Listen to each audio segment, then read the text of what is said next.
right, good morning, ladies and gentlemen. It is the morning call on Wednesday morning with Tom Dabertin. Good to be here with you. You're listening to WJOB 1230 AM, 104.7 FM.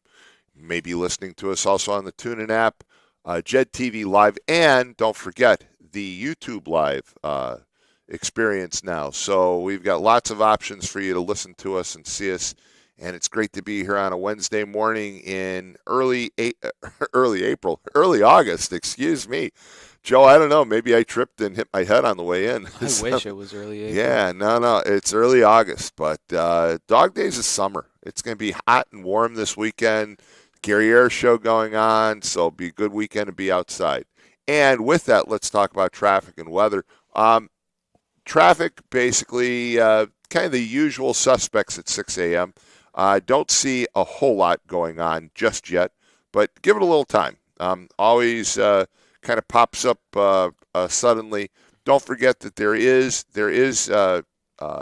quite a bit of construction on I-65 between 8094 and US 30. So that's an area to avoid. Looking at the rest of Northwest Indiana, 8094 looks pretty good. Toll Road looks good. Going into Illinois, 294 doesn't look bad. When you get into the Chicago area, actually right now, Bishop Ford and Dan Ryan are looking pretty good. But, of course, going north on the Kennedy is going to be your problem. With that, let's go over to Joe, and he'll give you the weather. Okay, good morning, everybody. So today on the 6th of August is going to be 87 degrees. With a real feel of 95, not much to follow other than some clouds. Thursday, much of the same with a high of 89, mostly cloudy. And then for the weekend, it will follow suit, getting even hotter with the days going 90, 94, and 93 respectively, and just a whole lot of sun. So, like Dabertin said, it's a good weekend to be outside. Go watch the air show and enjoy yourselves this weekend. Yeah, and maybe it's a good weekend to be outside and to not get on social media. And I just want to bring up a couple of interesting posts that are going on locally. You have a series of posts that are going on between Ed Soliday, a state rep, well-known state rep over from Porter County, and the mayor of Portage about the NIPSCO rates. And we talked quite a bit on Friday when I was here filling in for on Friday that there was a quite an increase in your NIPSCO rates. If you haven't gotten your bill, you will shortly, and you'll know exactly what I'm talking about. I think the increases went up somewhere around 18%. And there was a kind of a harsh debate the last few days between Ed Soliday and folks over in Portage about those increases. And in this particular case, the posts were sent via text. But if I were Ed Soliday, I'd be very careful on what I put in writing. Does not look well. Basically says that he's opposed to any changes in the regulatory commission for utilities in Indiana. And then there was another post yesterday by Rodney Paul, who is a state rep for Porter County as well, or state senator, and he basically Porter County and Lake County, and he posted about the firing of the Bureau of Labor Statistics head. And basically, I believe, if I can find it, he refers to let's see, he says 7 months in and you have to fire your job stats director and gerrymander support mid-cycle. Loser. And it's interesting because not all the people that he posted that to agree with him. And I actually was one of them. I said, and I know Rodney quite well, but I said, look, this is a person who messed up the estimates, the job estimates under the Biden administration and now the Trump administration. And when you head a bureau that is providing important data to the nation's economy and you screw it up that many times, you probably should be terminated. And it was just an interesting response to some of those posts as well. So lots going on this morning in the area and love to take your calls. 845-1100 is the number to call. And again, there's the ongoing issue with NIPSCO, the ongoing issue with Sydney Sweeney. Joe, you got to laugh a little bit that all of a sudden everybody in the nation knows who Sydney Sweeney is. I have a feeling that you knew who Sydney Sweeney was before the debacle over her jeans ad. Well, well, she wasn't out of the or she was in the news not too long before because she dropped a soap with Dr. Sasquatch that has a hole in the middle of it. It's a Really, bar of soap with a hole in the middle of it. And I don't want to say something on air that you some shouldn't say. people don't understand, but there was a lot of drawback on that as well. Um, I don't know. Listen, it's a hard thing to talk about because she's obviously a very talented woman and she's played a lot of good roles and she's played them well, but she's also very sexualized in this industry. Well, As but every young actress usually it is. I mean, is, yeah, that was exactly that's what I was not that saying. hasn't changed, and I think Right. that's the big argument. I Which mean, is why I don't understand. Like, I understand why people wouldn't like it, but at the same time, it's not like she's the first person to be like this or the last. So I don't understand why it seems to be a bigger deal for her than it would be if someone else were to do it. well, again, they've been selling jeans for years, basically, and everything else with attractive women. Okay, it's been done for years.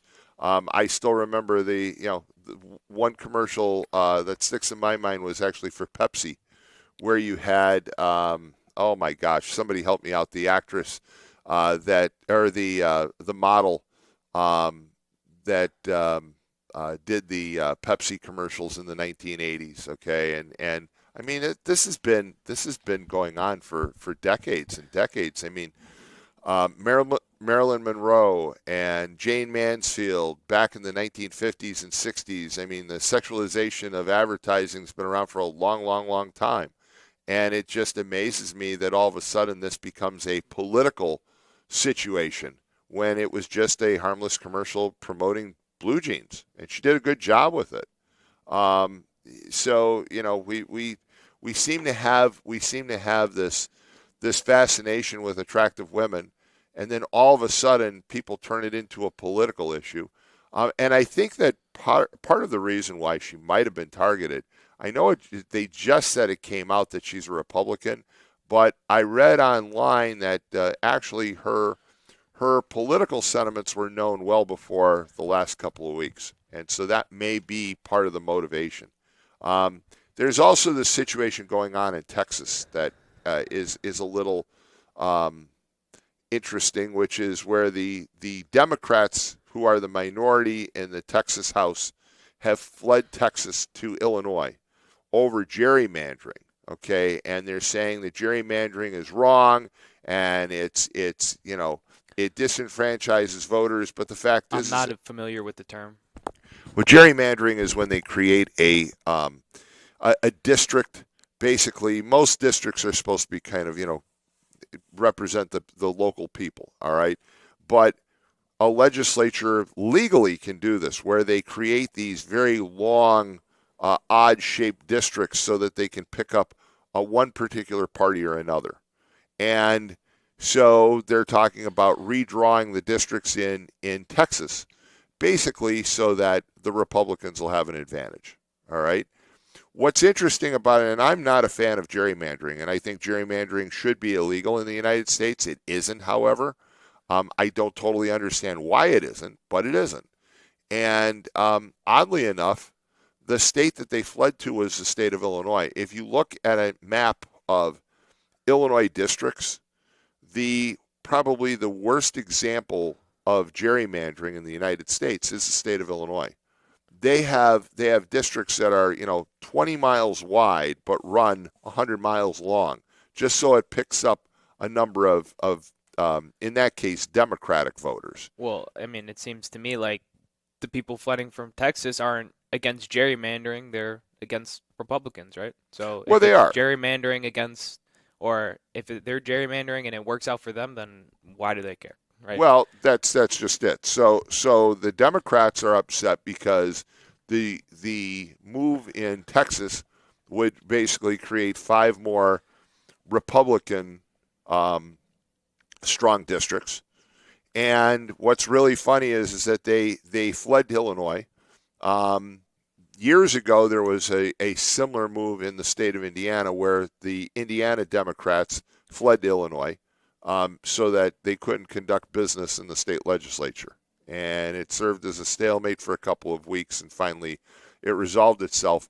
And it'll probably resolve itself in Texas as well because most state legislators are not full-time positions. And so the legislators can't afford to stay out forever because after a while, they have to go back and go back to their regular jobs. I mean, if you employ a state legislator, you probably give them time off to go to handle legislative business, but the legislature is not in session now in Texas because they're waiting for the Democrats to come back. The rules basically say that the minority party has to be present, and so it's created um, this stalemate, if you will, in Texas right now. But what's funny is that they fled to the state of Illinois, which is probably the biggest and worst example of gerrymandering in the nation. So you've got these districts, these federal congressional districts that run all kinds of odd shapes, and if you look at a map, you'll see what I mean. And they do it so that Illinois has a majority of Democratic districts. Well, Texas is a Republican state. They want to do the same in Texas, and it's just funny that they end up in Illinois with basically they're getting free hotel rooms from J.B. Pritzker, who of course the Pritzker family owns the Hyatt hotel chain. So they're basically camped out in Illinois, and it's just kind of funny because Pritzker's talking about how we can't allow gerrymandering to occur, and then the press points out, well, yes, but Illinois is the worst example of gerrymandering in the nation. And Pritzker, of course, just, next question and moves on. So it's kind of an interesting time. I think a lot of people forget that a lot of the things that affect us on a day-to-day basis are actually decided at the state level and not the federal level. We like to blame Donald Trump, Joe Biden, whoever it is that's president, for everything. We like to blame Congress for everything. But in reality, most of the laws that affect us are actually passed at the state level. And in Northwest Indiana, we're at a disadvantage because most of the legislative delegation are Democrats, but the majority in the state of Indiana are Republican. Now, we're going to talk about legislation and the state of Indiana in more detail in a couple of weeks when Senators Dandernulk and Lonnie Randolph both come on, one being a Republican and the other being a Democrat, and they're going to be on with me on, I believe it's August 27th. I want to make sure I get that right. Yes, August 27th. So they're going to come on the radio with me and talk about where things stand with the state of Indiana. And I'm sure plenty of callers are going to want to call in about the issue with NIPSCO getting its rate increase. The NIPSCO increase is pretty large. I think it's 18%. And you definitely notice it in your bill, and especially when we've had a very hot summer. So it's kind of unavoidable. You run the air conditioning to stay cool, and right at the peak of summer when you're going to have your biggest bill, that's when this new rate increase took effect. So a lot of people Friday were calling in. They were upset about the NIPSCO increase. And now there's this back and forth between, I believe it's the mayor of Portage and Ed Soliday. I'm going to look it up to make sure that I have that right because I don't want to say the wrong person, but I believe it is Ed Soliday. I know it's Ed Soliday, but I believe it's it's the mayor. It's the mayor of Portage, Austin Bonta, and so there's a ongoing debate, and it just proves, sometimes all I can say is, look, I understand Soliday's upset with some of the things Bonta says. Basically, he refutes some of the claims, but you don't want to put things in writing. And unfortunately, Soliday put out a text message to him and says, I'm appreciative that you took a strong position to replace the nationally top-rated Indiana Utility Regulatory Commission with an elected board. That way we could have any fool serve who will pander to the public noise boxes with no qualifications. Big mistake, Mayor. Maybe next time get the facts before you blow off on public policy. You and Redstone make a heck of a pair. I promise I will work to make certain your city never gets any revenue increases. Unfortunately, maybe Ed Soliday, who I happen to know pretty well, forgot the fact that he's elected. He represents the public. So when you say any fool, that's you're casting dispersions on your own situation there. So odd time in Indiana. 845-1100 is the number to call us. And why don't we go take a quick break, and then we'll come back and we'll take some calls. I do have one thing to tell you. Since the move has happened recently, yes. My parents are out in Connecticut, so where are you living now? You're okay. I'm still in my house. I'm just by myself with my dog. Yeah, okay. That would worry me. If I were your parents. But anyway. I'm 22 now, right? So I know. That would still worry me. Show me what I'm made of. It's been going pretty smoothly, though. The worst thing is trying to eat 3 meals a day now. But So you're by yourself. They're out there. And you were going to say something about the weather. Oh, not particularly the weather, but in Connecticut, the temperature of Producer Joe's pool is 86 degrees. Since I now have a pool, so I thought it would be fun to tell you. Well, because the temperature in the Dabertin pool is 86 degrees. There we go. It's going to stay. I'm going to take a guess that it's going to stay between 86 and 87 degrees through the weekend with the 90s coming. Right. So why don't we take a quick break? We'll be right back. You're listening to The Morning Call with Tom Dabertin on WJOB 1230 AM, 104.7 FM. We'll be right back.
And I just saw a post where we're taking a break on gerrymandering, and it actually is from MX Cartoons, and it shows the state of Illinois, District 13, which is probably, I'm going to say, about 100 miles long and not more than about 20 miles wide, cuts right through District 15, which basically has to wrap around 13.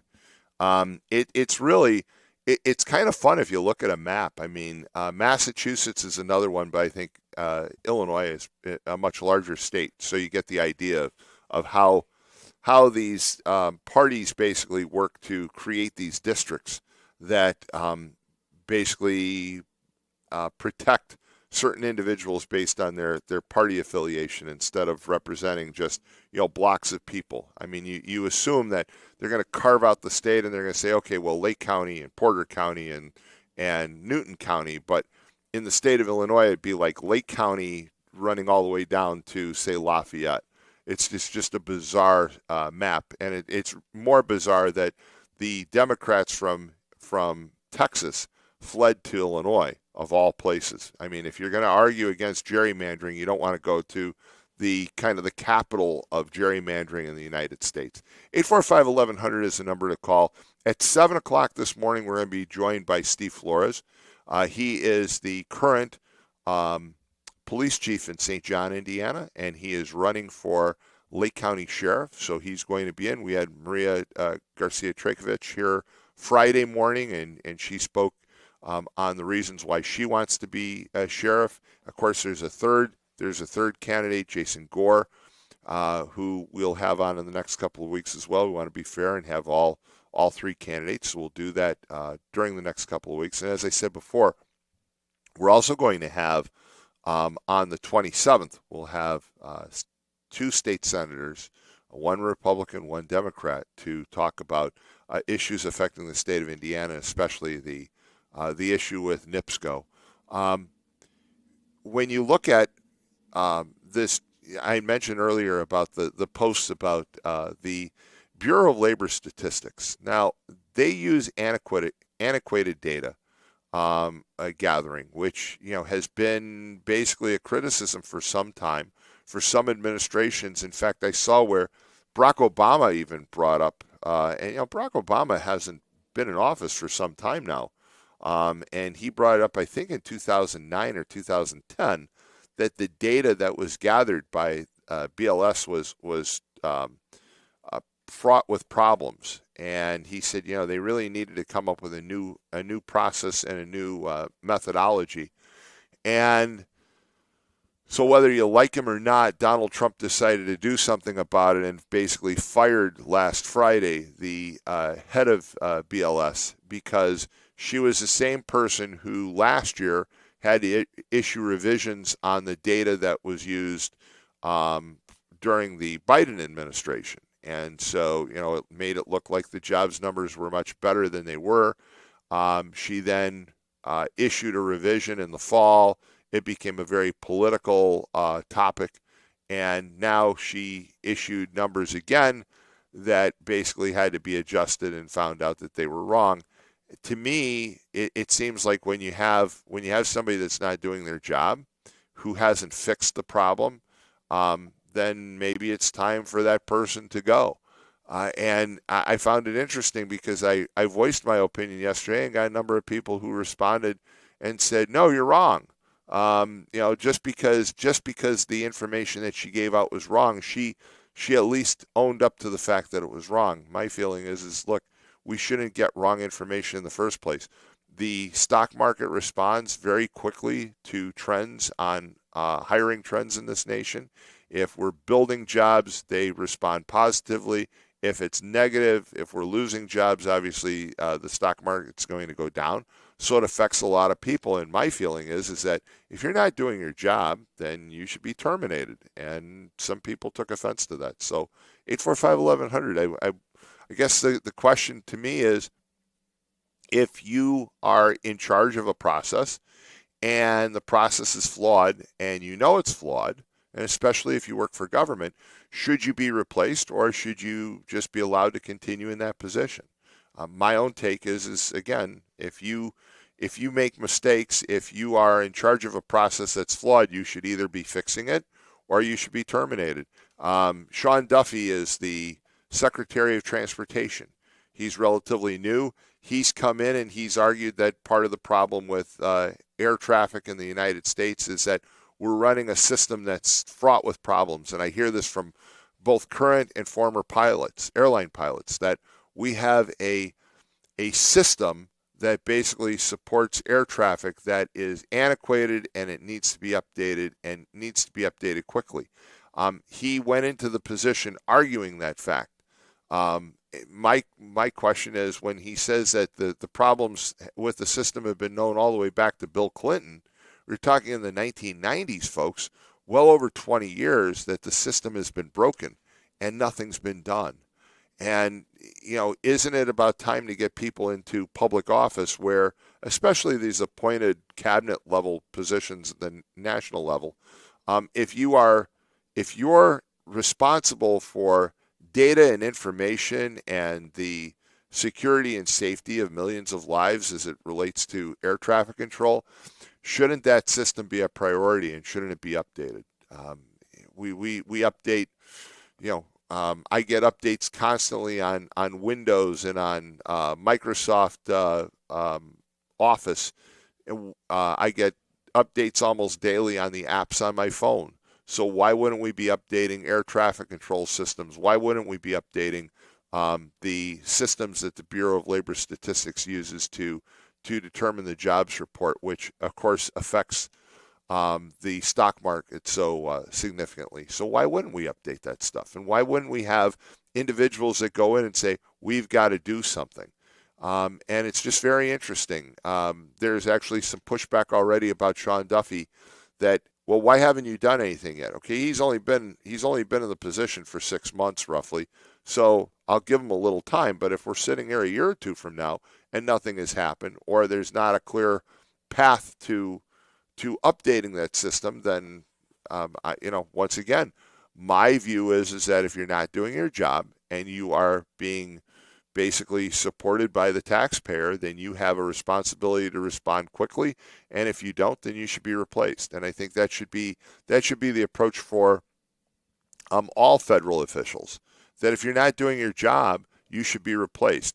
The federal government should not be a haven for incompetence and for people who just say, well, it's not my fault. I'm going to pass the buck to somebody else. I'm going to blame Congress. I'm going to blame the administration. I'm going to blame somebody, but I'm not going to take responsibility for it. And I think that's just wrong. So I'd love to hear from you this morning. 845-1100 is the number to call. See how you feel about the issue. I mean, Joe, you're young, 22 years old. You're planning to start a career very shortly. As soon as you, I think you're going to graduate school now, right? I have 1 semester left with PNW, And and then you, then it is either I'll probably either take a semester or another year and just work here and see if I can, Jed always talks about how people move on from here and get some good, nice, big jobs that like Big Ten Network, which is something that really speaks out to me. Like I now would really love to do I something thought like that. that you had planned on I do. So going to grad school my too. parents are out in Connecticut now, Right. like I told you. So the grad school that I mean, anybody who's in, the radio business or into production of any kind knows that a lot of sports headquarters are out on the East Coast. So like even in just the small state of Connecticut, there's MLB Network, WWE Network. There's one Really, other one, they're all ESPN headquartered out in in Connecticut. Connecticut. Yep. Wow, And very strange. right, you wouldn't think that, but yeah, that's where it's all based out of, and the school that I got into for grad school, it's got a 99.9% job placement rate 6 months out of college, and it makes too much sense not to go there, but this is also a really good opportunity on its own. So if I can find something that will keep me out here, I'll probably try to stay out here. I got a lot of, friends out here. I've spent most of my life out here, so it's where I'm most comfortable. But let me ask you this: when you get a permanent job, okay, um, don't you have the expectation that if you go into that job, that if you do a good job, you're going to get rewarded, you're going to get promoted, advanced, get an increase? Yeah. But if you make mistakes, there's also the consequences of losing your job. Right. And it just seems that when it comes to the federal government these days, we have this idea, well, okay, so that person screwed up, so what? And we just leave them there. I mean, in this case of the Bureau of Labor Statistics, this is a person who has made some pretty significant mistakes in her career. She was appointed under the Biden administration. She made mistakes last year that basically were uncovered in the fall during the election process, and there was a lot of criticism about that there were no consequences, right? And then she is held over in the position by the Trump administration. She makes mistakes again, and Donald Trump says enough, and he fires her. And now there are people like Rodney Paul who are saying, well, that's not fair. You shouldn't fire the person who made the mistakes. I mean, to me, you fire the person who makes mistakes. Yeah, I hate to always bring it back to sports, but I guess that's where I'm most comfortable. But I've always been told you put your best 22 out there, right? So if someone's making mistakes and not doing what's best for, the country or the team or whatever, you know, the case may be, like, you got to bench them, and if that means, in this case with the job, that means firing them. So if they keep making mistakes that are costly to not only, like, us as civilians, but, to the country as a whole, like, it doesn't make any sense to keep her around. And I see this all the time. Of course, I've consulted for years on HR issues, and I see this all the time where people nowadays have this idea that, well, I'm almost entitled to a job. You're not. In the state of Indiana and the state of Illinois, it's an at-will state. At-will, basically, the at-will principle means that your employer can terminate you at any time, and you as an employee can terminate the relationship as well. So, for example, let's say you get a job at ESPN, and um, they decide that they're going to reassign you to a location that you don't want to be at. They're going to assign you to Boise, Idaho. Okay, I don't know why I picked Boise, but we'll just play along for a minute. And you say, I don't want to go to Boise. I've got friends and a girlfriend in the Chicago area, and I don't want to go. All right. Your choice at that point is to accept the position or to find another job and resign. That's what at will basically means, okay? It's the same thing where if your employer says, you know what, we don't need that extra person, they can terminate you. They can't terminate you if they violate the law. If they say, well, we're going to terminate him because he's a male or because your ethnicity or because of some protected class. But otherwise, they can terminate you at any time. And that's basically been the law in most states for decades, if not hundreds of years. And all of a sudden, I think there are too many people that have this idea that, well, no, whether I make a mistake or not, I'm entitled to a job. I had somebody just the other day, one of my clients called me and said, we need to terminate somebody. And I spoke to the employee, and she said, no, I'm entitled to this job. They can't terminate me. It's discrimination. And my comment was, well, how is it discrimination? What's discrimination? Because it doesn't seem right to me, therefore it's discrimination. Well, and my point was, but it has to be for a protected class. It has to be for a protected reason. And she said, well, I feel I'm protected, therefore it's discriminatory. And, we just went round and round. And of course, there are times where you can't win an argument and you do the best you can, trying to explain to the person that unfortunately the law doesn't protect them and they can be terminated. And it's sad because, again, the number of people who responded to the post yesterday saying, well, she's entitled to her job, but she's not entitled to her job. You're not entitled to a job. You have to perform. You have to do a good job. You have to continue to meet the demands that your employer sets for you. I can remember back in the 1990s and early 2000s where there were employees who basically were in administrative positions, and they didn't want to learn computer programs. When laptop and desktop computers first really got introduced into the workplace, there were a lot of people who said they're not going to use them. They were comfortable using a typewriter, and they were going to stay with a typewriter. And there were a lot of people who lost their jobs because they refused to learn how to use a computer. You can't say to your employer, I'm just not going to learn those, I'm not going to learn these new procedures, or I'm not going to agree to these changes in my job, because they have the right to change your job whenever they want. People always ask me, well, what about job descriptions? A job description is simply an outline of the expectations your employer has. It's not enforceable. It's not a contract.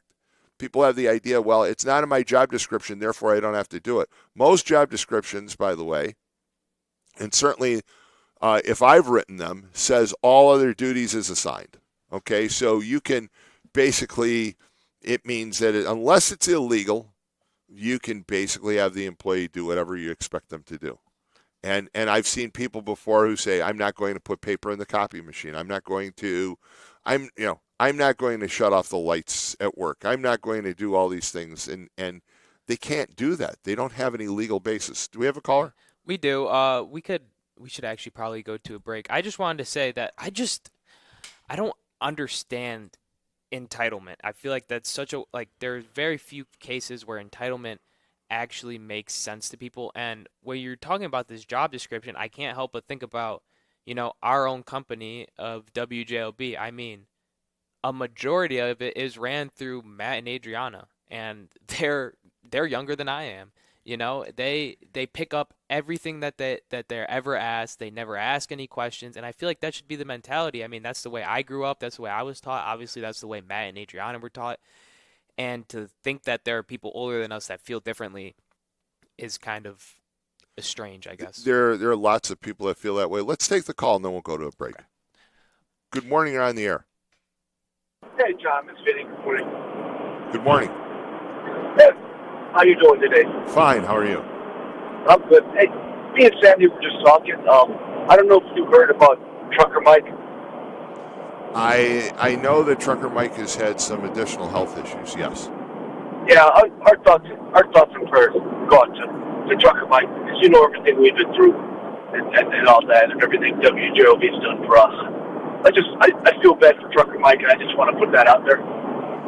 Yeah, I don't know all the details. I do know that he's having some continuing issues with his vision in the one eye, which is somewhat expected based on what he shared with listeners on the radio. And you're absolutely right. Keep him in your thoughts and prayers. But it's a difficult situation for anybody, especially for a guy that has made his living driving trucks and now training people to drive trucks. It's a real difficult situation. You're absolutely right. Yeah, Sandy and I were just talking. As far as charitable contributions go, and WJOB, they've done a lot for us. And I just want to let Mike know, stay away from our action. I wish you the best, but Well, again, I don't know a lot of the details. If Mike wants to call in, we'll certainly take his call. We can talk to him about the details of his situation. But everybody's situation, of course, is individual, and I don't like to talk too much. And probably because of my HR background, I don't like to talk too much about people's health issues unless they're actually sharing them themselves. Simply because I always try and protect people's rights to privacy. Yeah, and Sandy knows about the HIPPO laws. I think HIPPO, right? HIPPO law. HIPPO. Yeah, Sandy knows all about that, and we talk about that all the time. So, yeah, Mike, get well soon, but stay away from my action. Okay, I gotta go. Bye. All right. 845-1100 is the number to call. We'll take one more caller, and then we're going to go to a break. Good morning. You're on the air. Hello? Yes, good morning. Morning, Tom. This is Mike's wife. Yes, good morning. Yeah, I put out on the radio yesterday about our camper and golf cart for $1,000. And I called the campground, told them what's going on, and she started being rude. Now she wants us to get our camper out of there. We ain't got no way to get that camper out of there or nowhere to put it. Yeah, I don't know. I don't know all the details. My understanding is that again, you've had a camper for some time south, if I remember correctly. It's in Newton County, right? Yeah, Rensselaer. Rensselaer, I'm sorry. And now you're not going to be able to use it, and so they want you to get it out of there. Is that the issue? Yeah, we have to get it out of there before the end of October. Okay. Well, do you have to move it every year at the end of the year? Is that the situation? No, we had to pay money to keep it there year round. I see. So your current lease basically runs out in October, is what you're saying? Yes. Okay. I can't give you much help on that. I don't know where you'd be able to move it. I mean, can I throw this out? I mean, what about Mike's boss? Would he let you store it over in the yard, maybe? I don't know. He'll have to talk to his boss about that, but still have to get it there. Yeah, no, sure. And I wish I could help you on that one. I don't know too much of the details. I mean, if you want to share with listeners and viewers this morning what the status is on Mike, feel free to do so. Can you tell people what's going on? Well, he can't see, so he said if anybody wants to get a hold of him, they have to call his phone. Mm-hmm. And right now, trying to get a lot of help. The hospital called a few days ago to check on him, and they're having a nurse and a physical therapist come to the house, but they're only going to do that for 30 days.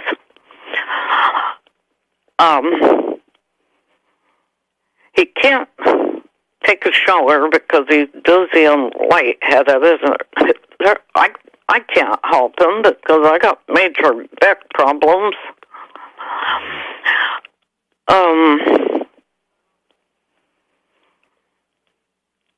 We applied for food stamps, so we'll be getting that application.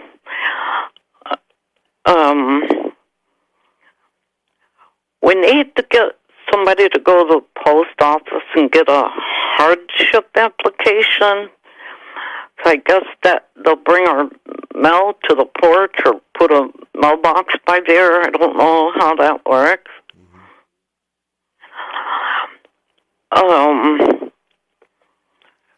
I think he has another eye doctor appointment. I'm not sure when, but then he has a second one in November. So basically, what you're saying is that due to his medical situation, he's not going to be able to continue to do the training that he's been doing, right? Yeah, he hasn't got a paycheck for a couple of weeks. Sure. We sold our Durango. Somebody's picking it up tomorrow, but we didn't get a lot of money for that.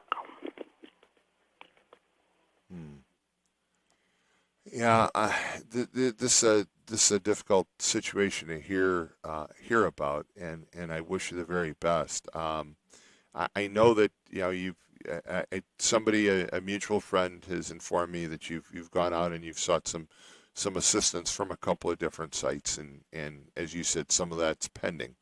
And so I wish you the very best. But as far as the trailer, and having to move it, that's one that I just don't know a lot about. I don't know anybody that stores them. I don't really know. I know how to tow something myself, but I don't know how big it is or anything like that. But just a suggestion. I would think that you need a place to store it. Maybe one place is to talk to Mike's employer, since they have kind of a large yard. They might be able to store it there for you. Yeah, I know people on the radio. They set up Gibson Go for people. Is there any way you could do that? Set up a what? Gives and Go, Gives and Go? or You mean whatever. like GoFundMe? Are you talking about GoFundMe? Yeah, that's the other one. Yeah, I don't know. I don't know about the other one. I know, GoFundMe. I've seen those before. So, yeah, I don't know all the details. With you and Mike, I continue to keep you in my thoughts and prayers, and certainly, there, the person without naming that person, had reached out to me and told me about some places that they were trying to get aid from, and so I help you get aid. So, I'm hoping some of that comes through. But I don't know that I can give you a lot more information at this point. But I'll try and call Mike off the air later today. Okay. All right. All right. Very good. Thank you so much for calling. Let's go to a commercial break. It's the morning call with Tom Dabertin. It's Wednesday morning in the region. You're listening to WJOB 1230 AM, 104.7 FM on the TuneIn app, on JED TV, and of course YouTube Live. And don't forget, at 7 o'clock we have Steve Flores coming in. So keep it tuned right here. We're going to take a quick break, and we'll be right back.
All right, we're back, and I want to thank Donna and let's see, Crystal, Mad Mac, and a few others who said, "How could you forget Cindy Crawford's name?" So, Joe, you just pulled up Cindy Crawford. What do you think? what do I think? How did I There's not forget much her to name, say. right? I don't know how you forgot. Yeah, her name. That's what I was saying. You know what? It's early morning, and what it was I was trying to think of Brooke Shields at the same time, and I didn't want to say Brooke Shields because I knew that wasn't, because Brooke Shields, of course, was the model / actress who did the jeans commercials in the 1980s that a lot of people thought were provocative, because she'd say, nothing comes between me and my jeans, and so it's actually the Cindy Sweeney ads are kind of a take, if you will, on the Brooke Shields ads. So I'm trying to think of Brooke Shields, and then I'm thinking of Cindy Crawford, and I can't think Cindy Crawford's last name. I could think of Cindy, but I couldn't think of Crawford for some darn reason, and I got a lot of grief, and probably rightly so. Something's not right. Something's not right with me if I can't remember who Cindy Crawford was. That is a beautiful woman. Yes, no doubt about it. She definitely is. Well, let's do traffic and weather, and then we're going to take a break.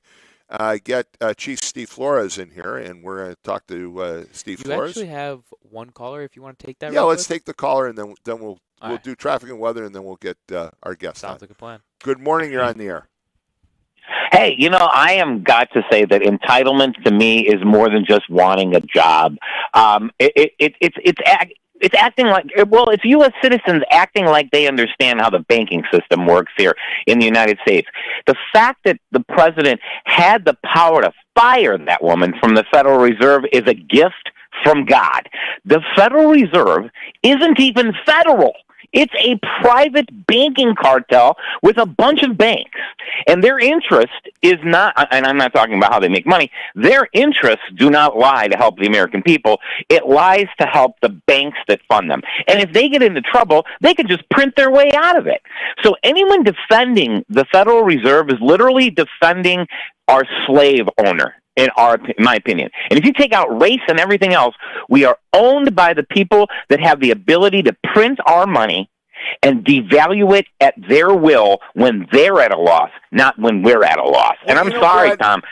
Go ahead. Yeah. No, go ahead. You're absolutely right. Look, the premise that if you're doing a bad job and you're making mistakes, and your mistakes are affecting the average individual that owns stocks, for example, right? So if I own stock and the Bureau of Labor Statistics gives out wrong information, and the stock market either goes up or goes down because of that information, as a response, then basically you have some culpability, you have some liability, and if you're not doing your job correctly, and we find out later that the numbers plummet because you didn't do your job correctly, you should be terminated.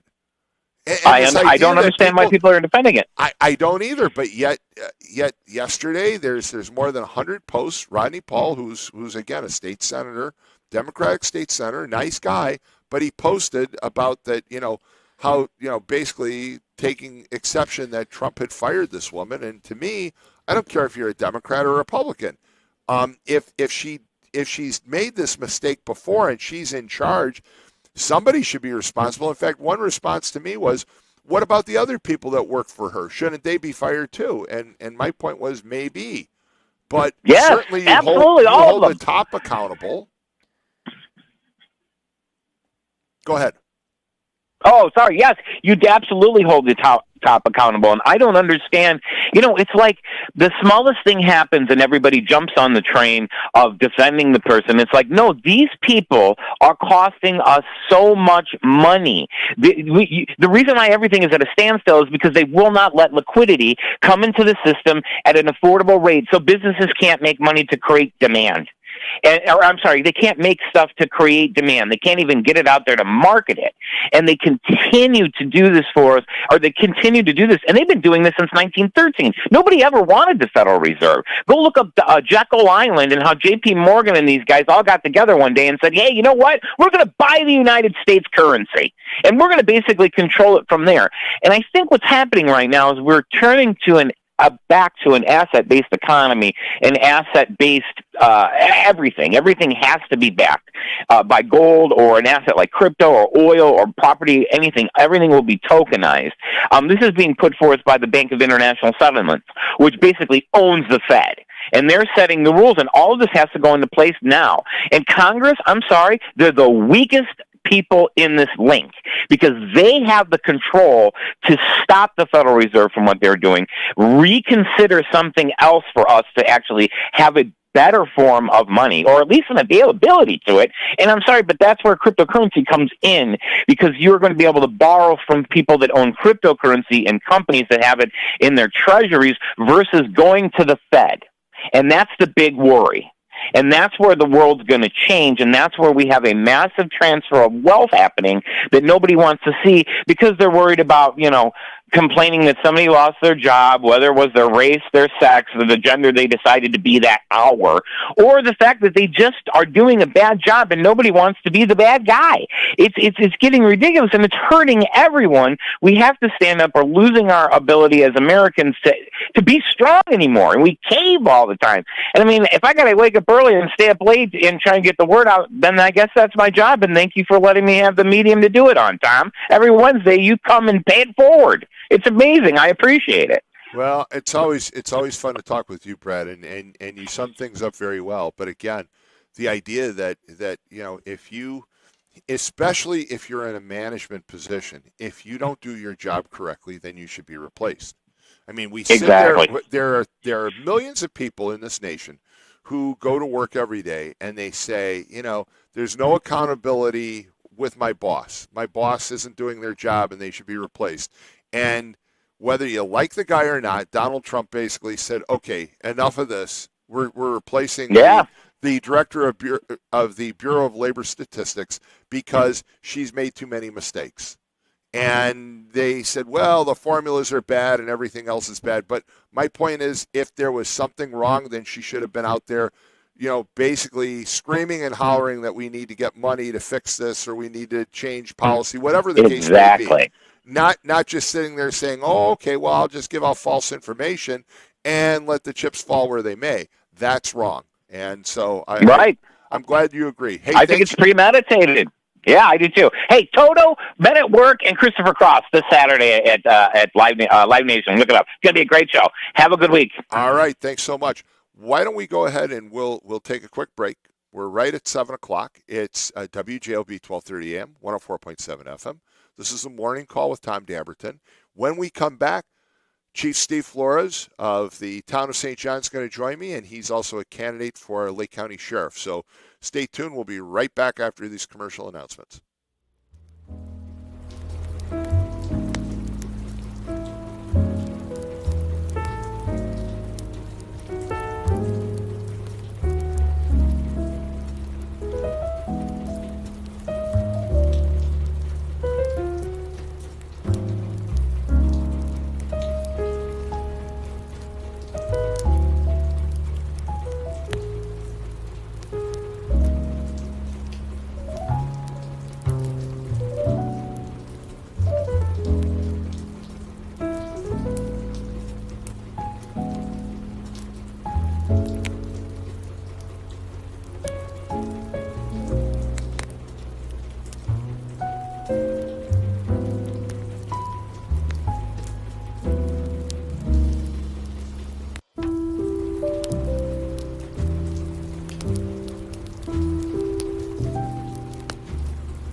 All right, we're back, and we have a guest this morning, and it's Chief Steve Flores of St. John, Indiana. But before we get to our guest, let's just do a quick traffic and weather. Traffic, again, not looking bad this morning in northwest Indiana, at least. The only area of concern is I-65 north of 30 to 8094, continued construction. Going across the line in Illinois, 294 looks good. Traffic is really not doing bad on the Bishop Ford into the Dan Ryan. The usual backup somewhere around 35th or so, but that's expected going into the circle. The Eisenhower, the Stevenson, and the Kennedy are all their usual mess, so stay off of those. Otherwise, you should be in pretty good shape. Let's do weather real fast. All right, and I'll make this quick. So today we'll have a high of 87, just some clouds for the day. Thursday is much of the same. It'll be mostly cloudy with a high of 89. And then for the weekend, it will continue to get hotter with less clouds with highs of 90, 94, and 93 respectively from Friday, Saturday, and Sunday. So get outside and enjoy yourselves. All right, and with that, of course, next year is an important election. For a lot of reasons, but one of the big offices is Lake County Sheriff. And with me this morning is Chief Steve Flores of the town of St. John. Hey, good morning, Tom. Good Thanks morning, for having me. and thank you for being here. And I have to say, you're unique. Is his mic up enough? Because I'm not. Oh, move a little bit closer there, just a little bit closer. There we are. All right, let's try that. All right. All Is that right. better? I think it's a little better. Yep. And you're unique. You're a candidate for sheriff. You're the current chief of police in St. John. Mm-hmm. But when I say unique, in Lake County, there's always that north-south line of demarcation, right. And you kind of transcend that line because you've got your roots up in East Chicago, mm-hmm. and you've had a career down in St. John. You've been there for some time. And tell listeners and viewers a little bit about yourself. So, my name's Stephen Flores, the chief of police in St. John. I've been on the police department there 23 years, the chief the last 6. Born and raised in East Chicago, Indiana. My father was a police officer there in East Chicago, was a 2-time police chief. I have my uncle, my cousins were all police officers there in East Chicago. So we have a lot of roots up in North County. At a young age, excuse me, we moved to the St. John area Graduated from Lake Central High School. Then from there, I went to Vincennes and down in Vincennes, Indiana.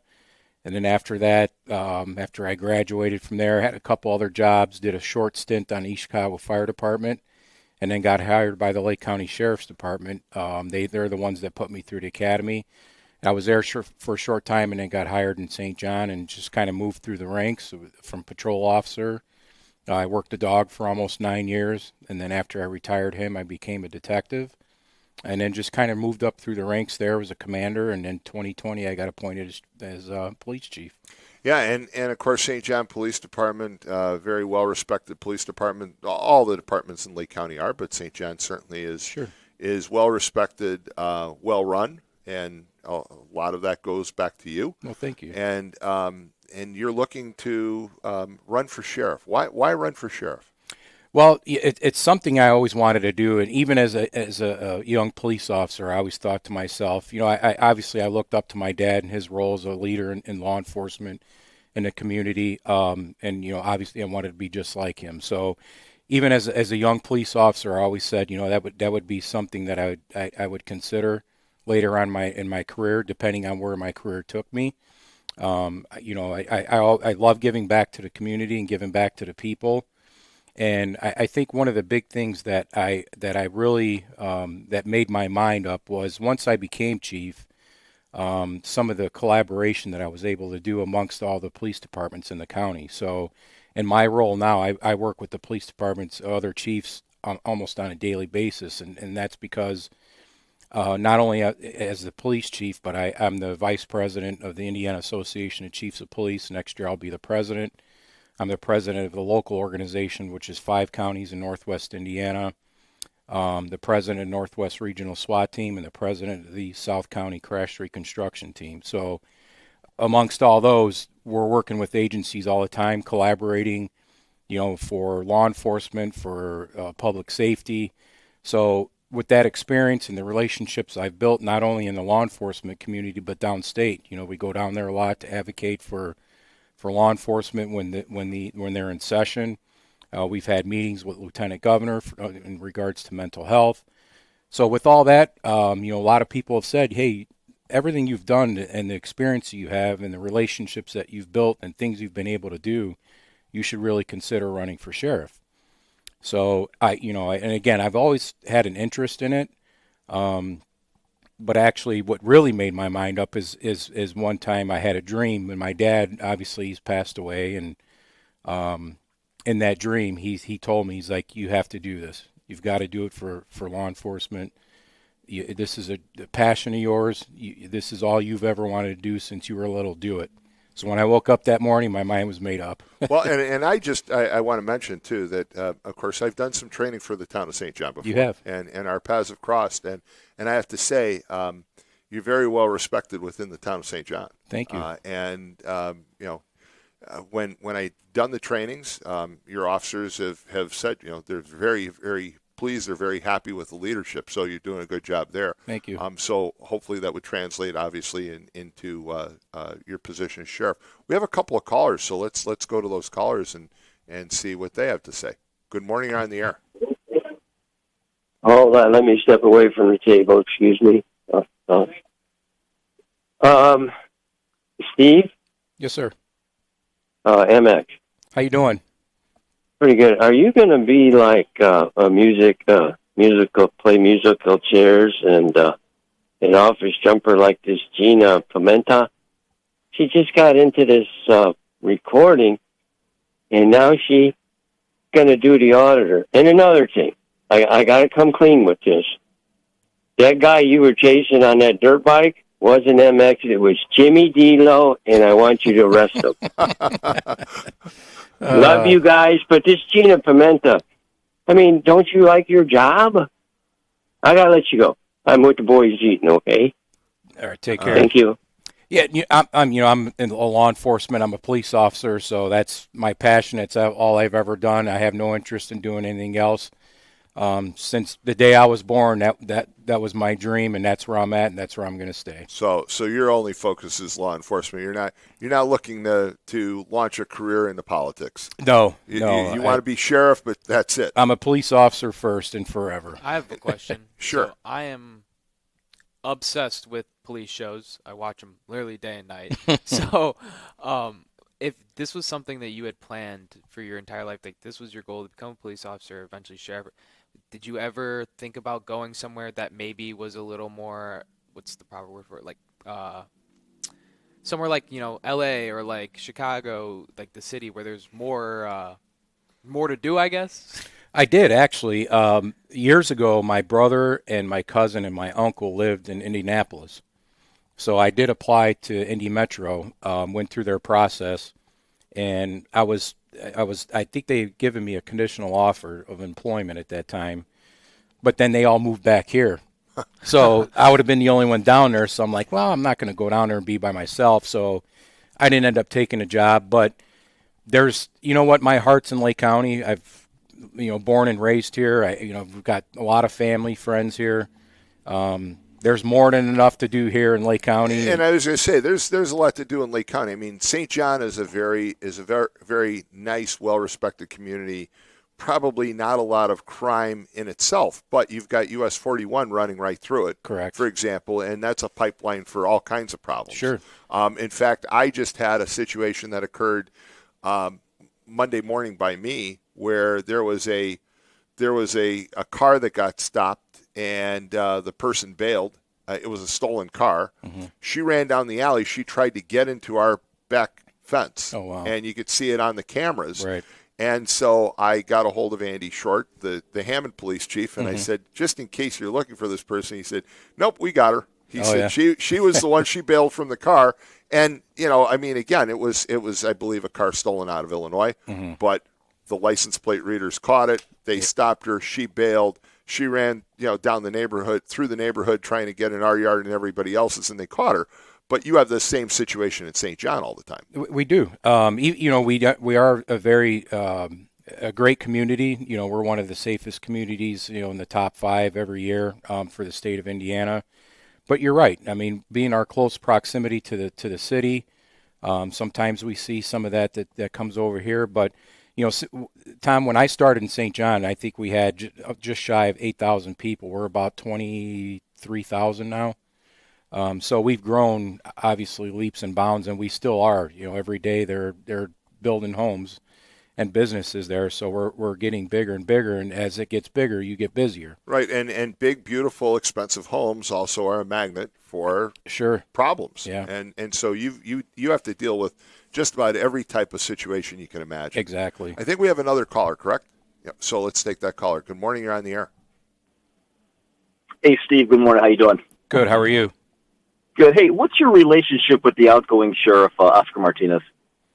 I've worked with him for several years now as the current sheriff. Like I said, I've said before, there hasn't been a time if we needed any assistance from them. He's been right there. I've known him a long time, known his family from East Chicago. We obviously are friends, and we know each other very well, and we've known each other. You kind of have to know each other. I mean, exactly. As sheriff and chief of police. I understand you know one another, but I guess my question is, what is it a good relationship? You guys are friendly. It sounds like. Yes. Okay. Let me ask you this: why you've had opportunities to run before? Oscar's on his way out because he's got to go. He's termed out. Why haven't you ran for? Why didn't you run against Oscar? Well, I mean, at that time I was, a newer chief. I have much more experience now. Was able to build a lot more relationships compared to when I started as chief 6 years ago. So even if you go back, almost 4 years ago, when he was running. Just the timing wasn't right. I was still obviously. In St. John as the police chief, just newly appointed, and plus I didn't have my time to be vested into our pension yet. So if I left there, I would lose all those years out of my pension, and now I'm vested. So if I get elected, God willing, I'm vested in my pension. I can get a pension, from St. John as well too once I retire. Interesting. I don't have to explain to you the long story history of corruption in that particular office of Lake County Sheriff. We all know what happened with Rudy Bart, Bunsage after him, and even Oscar. It could be argued that Oscar came in tainted. We know his history when he was, prior to him being elected, well, actually he was caucus sheriff, correct? When Bunsage got indicted? Yes. Yeah. But again, let me just interrupt a second, though. Steve's running though for sheriff. Not so. You're right. There has been a series of problems when it comes to the sheriff's position. You're right. Rudy Bart, Bunsage, Oscar's had his legal issues, but go ahead and make your point. Well, Oscar had his legal issues prior to even getting caucused in with his stint with the Horseshoe Casino and the padded payroll. And if I'm Tom, you may be able to speak to this. And this is not I don't want to turn the subject on to Oscar, but isn't he getting his pay? Wasn't he overpaid? Didn't he recently have another incident where he was getting overpaid and he never reported it, and now they're taking funds out of his paycheck? State Board of Accounts questioned some of the pay that he's receiving. That's correct. So he came in tainted, and he's going out tainted. So with that being said, Steve, are there any skeletons in your closet you want to get out of the way now? Because this is a corrupt office. It's been a corrupt office for the longest time. And for the life of me, if you're a good, straight, honest guy, I can't believe you don't want to get into this. Well, no, you're not going to find any skeletons in my closet. Easy, simple as that. All right, we're going to move on because we've got additional callers. Thank you for the call. Good morning. You're on the air. Good morning. Hello. Yes, go ahead. I got a question for Steve. I was just, as a Crown Point resident, what are the top 3 reasons I should vote for you? Number one, like I said, the collaboration that I've and the relationships that I've been able to build amongst the law enforcement community throughout the entire state, I think that goes far in the position and the job that the sheriff takes. I'm easy to work with people. 2, the mental health crisis that we face every day in the law enforcement community. I want to build on that and build a crisis intervention program amongst our officers so they're able to respond to those types of incidents and provide the assistance that these people need, because jail's not the answer for a lot of these people. You put them in there, they're back out 2 days later, and here we are dealing with them again. So that program allows the officers to respond to that, to give them the resources that they need, point them in the right direction, follow up with them to make sure that they continue to get those services. So that's another program that I want to build on. 3, one of the big things that the sheriff's office does is the jail. And so that's one of the biggest jobs, if not the biggest job that the sheriff has. So I want to make sure that the corrections officers are taken care of, try to recruitment and retention with them, to get programs to recruit people and to keep them there, try to increase their pay, provide a safer and more a work environment for them, and then also the inmates inside the jail, and provide the mental health to them as well too. Mm-hmm. And then another big thing is the technology that we have in law enforcement. We want to do that, continue that, and build upon our technology to help us with our jobs. And one of the biggest things is I'm not a leader that leads from behind a desk. I suit up all the time and head out on the street, stopping cars. We go on these countywide blitzes that we do a couple of times a month. I'm out there with the officers, making traffic stops. So I'm out there with them. And I think the sheriff has to do that, to be able to go out there and see what's going on and work with the people firsthand out on the street and work with your officers. That way it gives me a better understanding and when I make decisions for the community and the department. And I will just add, because of the fact, as I said before, when you were even on the air this morning, one of the unique aspects of Steve Flores is that you have a different view of Lake County than some of the predecessors. You're not representing really one area because your roots were in the north, but your career has been in the south. So right. You have kind of that north-south view of the county versus a lot of people who have one view or the other. Right. So let's take another caller. We've got a number of callers this morning. So good morning. You're on the air. Hey, I'd just like to know what, as the sheriff, what you're going to do about the crime that's rolling in from Illinois. Because on that border, These folks are coming over from Illinois because they wrecked everything in their stupid state. They come over to our places now, and I'll cite particular the bowling alley that was set up over in Cherville by the old Menards there, Yeah. That place used to be a friendly place. You could walk in anytime, go bowling with the kids, have a beer or something. Now they got armed guards walking through the place because of what's happened there. And if you walk out of that place after 8 o'clock at night, you cannot get back in for any reason. There's a guy with a sheriff's bulletproof vest standing there with a gun right on his sidearm, ready to roll because of what's come over from Illinois. Kohl's has been robbed. The sports store, Dick's, they go into Whole Foods and steal everything. Listen, I couldn't care less about growth and development. I want a safe community. And you guys, the police of Munster and Cherville and St. John, and then the sheriff, you got to cut the stuff off from Illinois because this is ridiculous. They're wrecking our nice little bedroom communities. You guys with all this growth and you want everything and drive up housing prices with these Illinois people, send them all back, but cut that border off, just like Tom McDermott did. McDermott put up a wall on state line. He didn't want anybody from Illinois coming. And he put it over on the Gary side, too, because he didn't want them coming in either. Well, Illinois is a big-ass problem. They're broke. They're degenerates. They don't respect what we have here, and I don't want their money, and I don't want their visiting here. And I don't want to buy our houses either. Let them answer the question. I'll hang up and listen. But I want crime reduced, man. We all do, and that's one thing as a sheriff and one thing as a chief that I do now is we're very proactive and we're going to be aggressive on crime. We're going to make sure that if you come to Lake County, you commit a crime, we're going to catch you and we're going to put you in jail. And again, I'm out there with these officers. We're going to continue to be aggressive and protect our people, protect our county, so it's a safe place to work and live and visit. And I'm not one to sit back and not do anything. Like I said, we're going to be proactive, and that's what policing's about. We're going to have the officers out there doing the jobs that they signed up to do, being out there and being the police. That's what we're going to do. And actually, the caller Mad Mac was right about that. I mean, there is that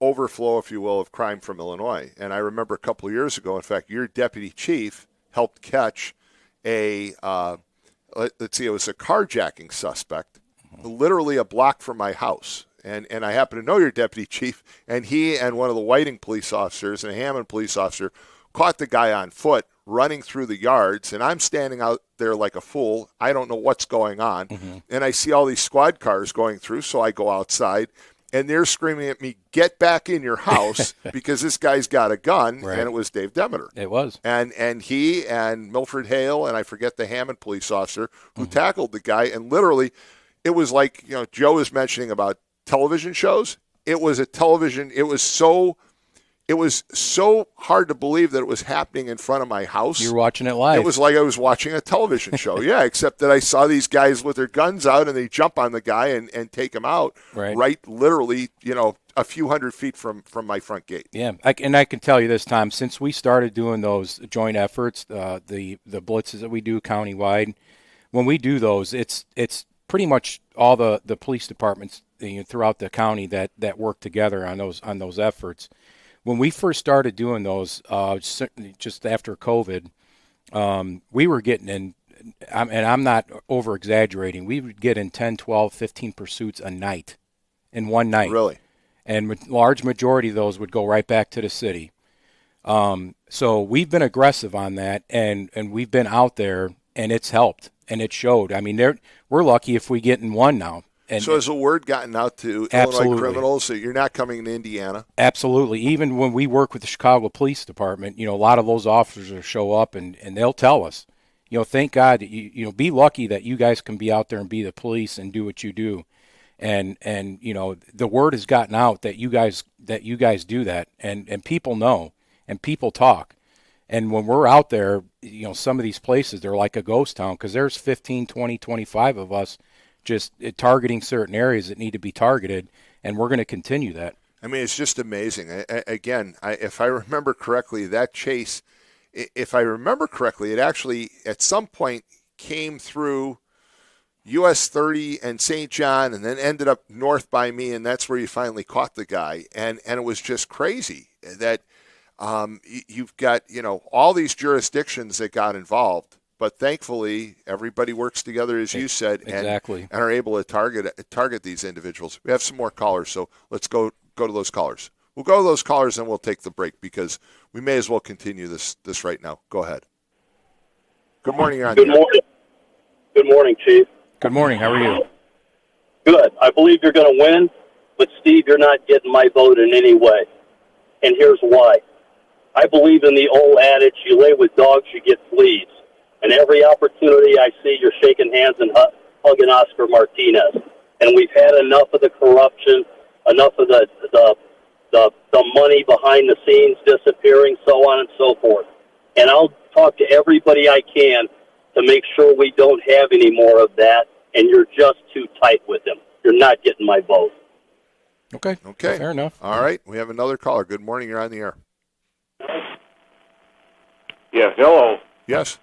Yeah, I had a question. This has been a bugaboo of mine for a long time now. They had another shooting at 2 o'clock in the morning out in LaPorte County the other day. Guy lost his life. I understand these licenses are issued by the state for these liquor licenses to keep these bars open past a certain time. As sheriff, is there anything that can be done? I've contacted state legislatures. They could care less. Is there anything that can be done as sheriff to advocate to get us home rule or whatever we need to pass local ordinances to shut these places down at a decent time, like let's say 12:30, 1 o'clock in the morning? Yeah, I mean, a lot of that falls on the local jurisdictions and municipalities, but we can certainly, there's been a couple times that we've had to contact the excise police for situations we had. It's been some time ago at one of the local bars in St. John, and they've helped out quite a bit, and were able to regulate what was going on there. So, yeah, there's definitely some things we can do. Enforcement there, obviously, a lot of those, like I said, those local establishments, that falls under the municipalities and ordinances that they pass. But there's certainly things we can do, again, contacting excise police and local legislators if we need to change laws. And I just want to jump in. When we have the 2 state senators on the 27th, make sure you call in with that question, because you're right. It comes down to legislation. Okay, the state of Indiana doesn't allow home rule for municipalities. For example, St. John, you can't set certain hours for liquor licenses. It's set by the state. Right. And I think that's his point. So you can be an advocate. You can control things to a certain extent, but you can't actually set those hours. Correct. Yeah. I don't understand. What is the problem here? This is common sense. 99 times out of 100, when there's a murder outside of a bar, it's usually after 1 o'clock in the morning. And if you need a drink that bad, drink at home. But I mean, not only the violence that happens in some of these places at that hour, but then you got DUIs. You got people out on the street after 2 o'clock in the morning. I don't know. It just doesn't seem to make a lot of sense not to give people local rule so that we could control our communities and what goes on in our communities. I don't understand why it's such a problem at the state level. Well, look, a couple of years ago there were a lot of people opposed to Hammond shutting down gas stations overnight, and you and I both live up in the Robertsdale area, and of course it's been a godsend for us because it's reduced the amount of crime. So, it does make sense. But again, I think that's a question that you have to hold till August 27th. Okay. Well, I've tried the legislators. That's dead end. I was hoping maybe the sheriff can do something about this to put pressure on these people. Well, only if they pass a state law. So thanks for calling. Okay. 845-1100 is the number. We have one more caller, and then we're going to end this session. So let's take this last caller. Good morning. You're on the air. Hey, sorry to call back, but as the country is shifting to the right and desiring law and order to be enforced, it's a simple question. Are you going to cooperate with ICE regarding illegals? It's either yes or no. Yeah, if it's a law and they're breaking the law, we're going to enforce those. Simple as that. Yeah, there you go. I mean, again, I understand, the political ramifications, but when you look at the fact that there was a little girl who was stabbed in the hand down in Lowell about 2 years ago now, Yes. I think it was, and it was actually the sheriff's department that I believe caught him. Yes. Caught him, Mhm. and he was here illegally, and he did it, if I remember correctly, just on a dare. It was almost like a rite of passage, so that he could belong to some sort of a gang. It's pretty scary. So, It is. It is. Your point is there's no issue. No, I mean there's no issue at all. If you break the law, we're going to enforce it. Simple as that. We're not going to play around. Yeah, and I would think that your experience and your reputation in St. John kind of hold true to that. St. John is not known as a community that you're going to go out. I think the phone's still on, Joe. There we go. St. John's not a community that you're going to go and cause trouble in because you Not at know all. the consequences. And that's how we're going to be in the county. There's going to be consequences. Very good. Yeah. Very good. Any parting comments before we end the session? No, just our elections May of next year. So any support, obviously, I'd appreciate it. We're doing really well with great support, great feedback, and we got some great momentum. We just want to keep it going. And with my experience, I want to bring that back to the community and do a good job for everybody. That's why I'm here, and that's why I want to do it and continue. Very good. And again, Steve Flores is one of three candidates. We had Maria Garcia-Trajkovic is another candidate, and Jason Gore is the third candidate, and we'll have him on so we make sure we have fairness in accordance with the law on the radio. So we'll have all three candidates on. But we appreciate you being here this morning. Thank you, Tom. I appreciate it. Thanks Thank for you, having Chief. me. You're listening to the Morning Call on WJOB 1230 AM, 104.7 F, and the TuneIn app, Jed TV, and now YouTube Live. We're going to be right back. And when we come back, John Doherty's waiting in the wings, so stay tuned. We'll be right back.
right, folks, we're back, and we'll take your calls. 845-1100 is the number to call. But we are going to switch gears, and John Daugherty, it's the first Wednesday of the month, so good morning, John. Great to have you here. Great to be here. Thanks for having me. So listeners know, viewers know, you're also a columnist for the Times and have been doing that column for... It's 40 years this month. 40 years? This month. Oh, my God. Yeah. I didn't realize it was that long. Yeah. Wow. I was, you know what, when you texted me yesterday, I was trying to think, like, how long had you been doing your column? Yeah. And I didn't realize it was, 40 years. We'll talk about that in my next column.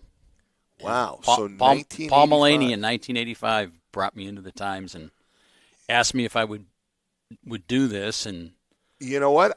Now that I think about it, I do remember reading your column when I was town manager of Cedar Lake. So that would be 1985. I was down there and then left there at the end of 85 into 86, I think it was, and went to the museum. So, yeah, I remember your column way back then. Wow.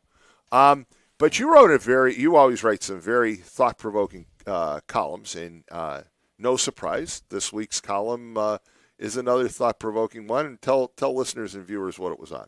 it was about primarily, I guess, Ryan Sandberg and the prostate cancer that killed him, but also Deion Sanders and the bladder cancer, which he's dealing with. So I interviewed David Wilkes, who's a urologist that I've known for years. He's out at St. Mary in Hobart, and David and I have been good friends going back decades.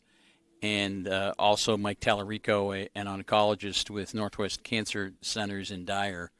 And I've known Mike for quite a while. He's taken care of family members and just talked about just how dangerous, seemingly, a lot of people think prostate cancer is not a big deal. And let's be honest, which is good, for most guys, it's not a fun diagnosis to get, but it isn't likely to kill you.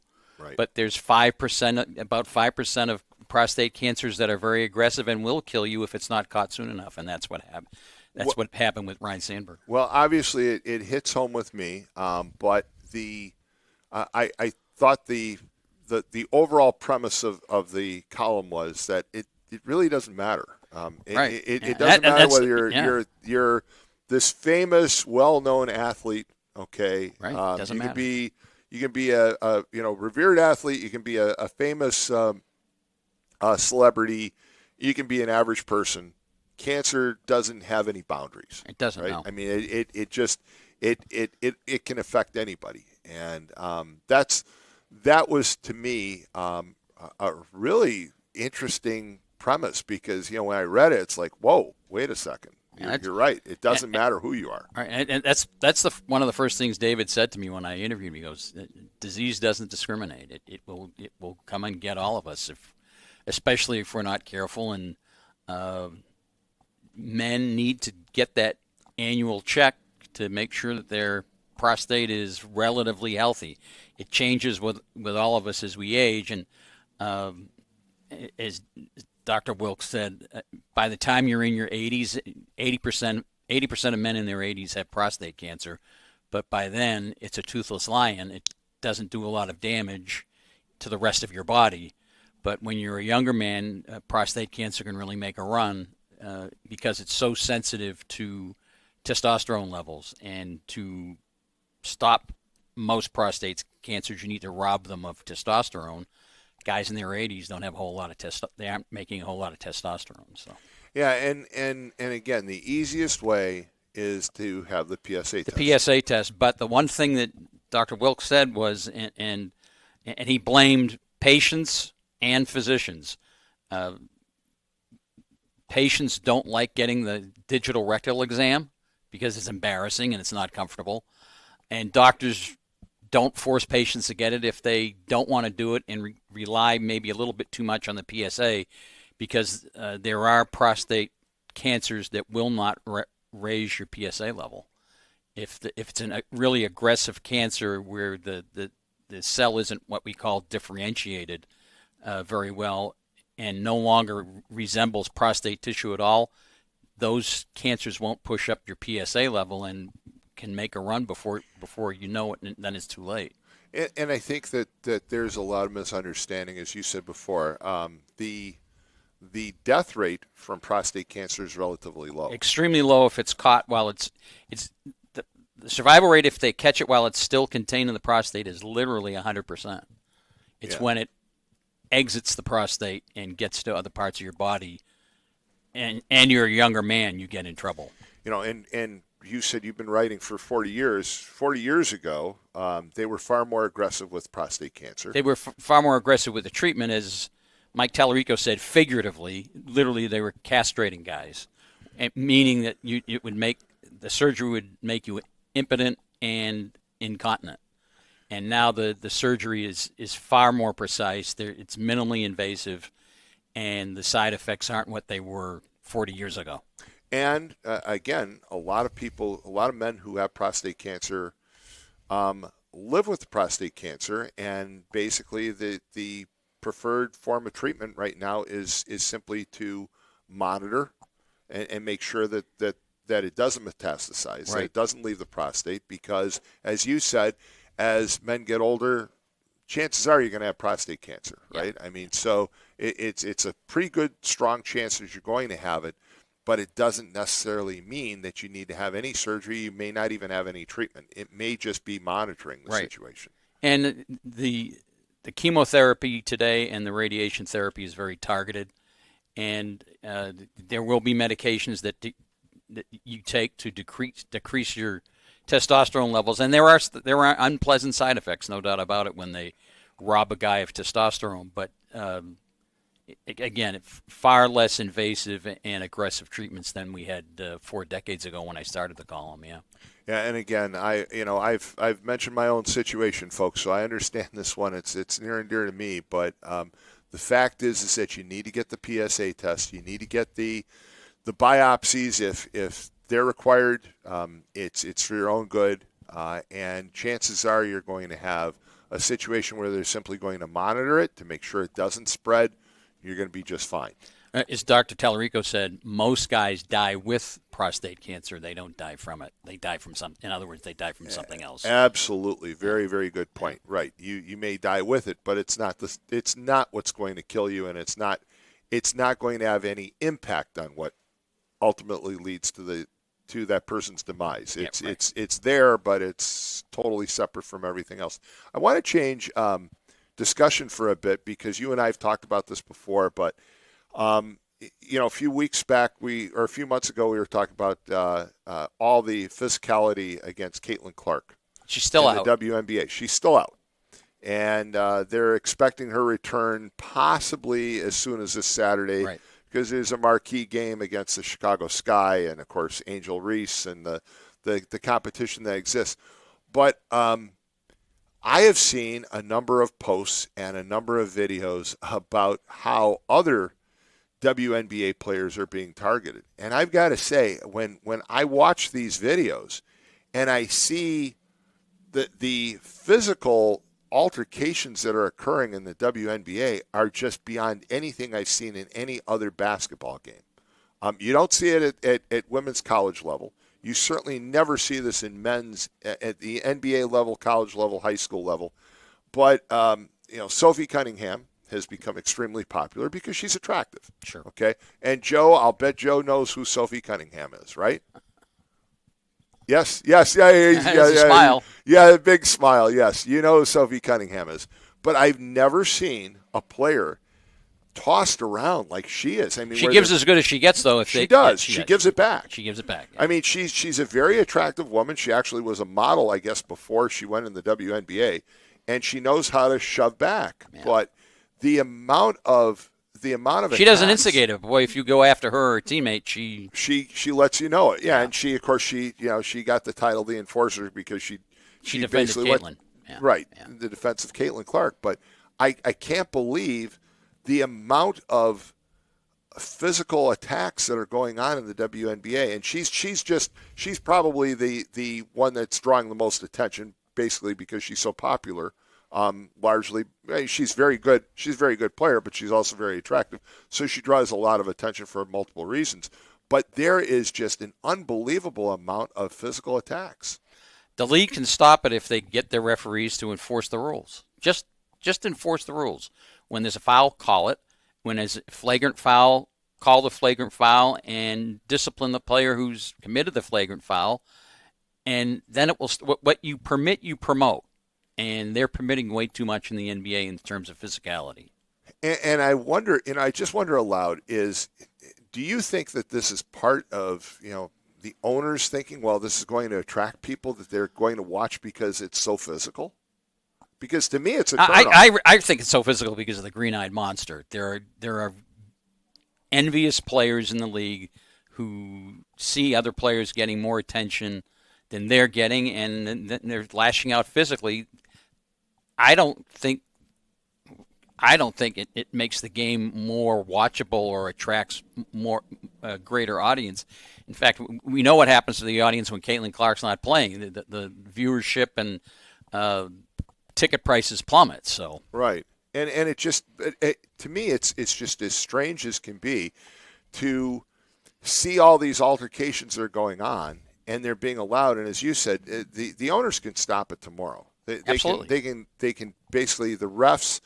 I mean, the refs are either totally oblivious, couldn't pass an eye test for a driver's license, that's for sure, or are just simply being told let it go. And to me, it doesn't add anything to the game. I have no idea what they pay the referees in the WNBA. I know NBA officials are paid very well. NCAA Division I officials are paid well. I don't know what they're paying them in the WNBA. Probably somewhere percentage-wise along the same lines of what the WNBA players get versus NBA players. If they're not paying the officials well, those guys and girls aren't going to do games that they would do in the winter at the NBA and NCAA level. So that may be contributing to it. I don't know. Well, once again, you see a large number of players that are out injured because of all the physicality that exists, and it just seems to make no sense to me whatsoever to allow it to continue. Moving on to another sport, baseball. Of course, we're in the middle of the baseball season, right, so to speak. And my Red Sox are making a run, so yeah. Red Sox are making a run. I know Donna's listening, so we'll mention the Cubs are doing well too. Yes, they are. And the White Sox actually, don't have to worry this year because they're better than they were last year. Well, Colorado's taking care of that too. Right. But you look at baseball, and once again, you've mentioned this before. There are too many pitchers that are basically being sacrificed for the game. They're shredding their arms. And Pandora's box is open. I don't know how you get it back in the box. And what I'm talking about with Pandora's box in baseball is the speed that all pitchers are throwing at. They've been trained, literally, they've trained their muscles to overpower that tiny ligament in the elbow. The ulnar collateral ligament wears out, it tears, they get a reconstruction. And the misconception out there is the reconstruction will make your elbow stronger so you will pitch better. In some cases, it makes the elbow stronger. Just the same, the rehab is miserable. And not too long ago, they were publishing articles saying that 90% of major league pitchers come back from Tommy John surgery. That is not so. It just isn't. Yeah, I want to talk about that because I actually got in this discussion before, and you're right. They claim that 90% come back, but they don't come back. No. They never come back to the level that they were Very at few before. come back to the level that they were playing at, and the success rate's more like 75%. And that 75% the average guy coming back from Tommy John surgery takes 2 years to come back to play. It takes another year to get close to his previous level. So it's 3 years before they're back to where they were. Now they're 3 years older, so now their career's been shortened. Baseball needs to do a better job of coaching pitchers to change speed and location rather than being so hyped up on pure speed and spin rate. The other thing is, I don't know if you remember Tom House. A little bit. Okay, Tom pitched the name. He's most famous in Major League Baseball for catching Hank Aaron's home run that broke the record. That's right. He was in the bullpen. Right. He was in the bullpen for the Braves and caught the home run. But he went on to be a Major League Baseball pitching coach, and finished his career as the pitching coach for all those great USC baseball teams, and still is a private instructor. And he wrote a book called The Diamond Appraised with a journalist, and they did some really good studies of the careers of baseball players, and they found that if a pitcher before the age of 25 pitched over 200 innings, he was going to flame out. If they waited till after he was 25 to pitch 200 innings in a season, he tended to last much longer. What's interesting is they put in the pitch count, the rotation, all those things really have had no major little impact. effect. Yeah, I agree with House. The key is to bring these younger pitchers along more slowly, and then by the time you get to 25, that ligament in the elbow has quote unquote toughened up some, and can withstand throwing harder. Of course, the thing we found, if you throw 95 miles per hour consistently at the major league level, you're going to tear that Tommy John ligament. Well, again, there's not, to me at least, there's not the finesse, there's not the change-ups that used to exist in baseball. I mean, and I go back to, I'll throw a name out, Wilbur Wood. Oh yeah, with the knuckleball, right? Wilbur Wood was not not known for speed at all. I mean, he was a knuckleball pitcher, right. and actually, I was at the. I love to point this out. I was actually at the last doubleheader where he pitched back to back. Back to back, yeah. Yeah, he could throw a doubleheader. Yeah, I was there. I was there with my brother Mark, and we both remember that because that was historical. Because it was the last. He was the last pitcher to pitch both doubleheaders. Right. And I mean, but you just see all of these pitchers who, I mean, you don't have the staying power because of the injuries. Yeah. And these careers are cut short, and it's really unfortunate. Jamie Moyer pitched, and he was a Cub. He pitched till he was 49. He never threw the ball over. He never exceeded 85 miles an hour. He would change speeds between 85 and down into the high 70s, and he would change location. And he, like I said, pitched till he was 49. Rich Hill just came back, pitched a couple of games for the Royals before they released him. But he pitched a couple of games. He wasn't bad. He wasn't great. But a guy in his mid-40s, he's pitching, and he's a guy who doesn't throw much. He rarely exceeds 85 miles an hour. Right, so we'll switch again to another subject, which is, of course, football. Football's coming up. And this week, 87 for a high today, and Joe's been giving the weather, and it's in the 90s the rest of the week. Rest of the week, yeah. And looks pretty hot next week as well. And there are lots and lots of players out there right now, lots of high school players that are practicing in this heat. Any suggestions and any comments? The most dangerous week is week 1, and we are in week 1. And they're going to put on the pads today, I believe. The first 2 days, you couldn't practice in pads. Now they're going to put on the pads. The key to preventing serious heat illness is keeping in mind that most of that serious heat illness will occur in linemen, and you don't need to train linemen like they're running backs. Linemen should not be doing serial sprinting at the end of practice like your backs might be doing. You shouldn't be trying to get a lineman to do a 12-minute fitness test. And the last thing you should be doing with any of your athletes is what we call punishment runs. Those are the things that literally kill football players. Linemen die from the heat. Athletes who are being punished get seriously ill or die in the heat. And then perhaps the most important thing to remember is 10% of African Americans have sickle cell trait, not sickle cell disease or sickle cell syndrome. They have sickle cell trait. They have one of the genes instead of both genes that causes blood to sickle. Now, if you have sickle cell trait and you're just walking down the street, your blood's never going to sickle, like it would be if you had both genes and you have sickle cell disease or syndrome, where it can sickle without warning for no reason and literally kill you. But people that have sickle cell trait in the heat at high altitude or because they're tired, when they're athletes, can have sickling episodes where they will come on suddenly. And if you try to push an athlete through a situation like that and berate them for being lazy and not keeping up with the rest of the team, it can turn into something fatal within minutes. So I had a. So you need to know if you're coaching, if you have 10 African Americans on your football team, I promise you one of them has sickle cell trait. And if you're the coach or the athletic trainer, you need to know who that kid is, and that kid needs to be treated differently. So I had a parent come up to me, and they said, this was actually last fall.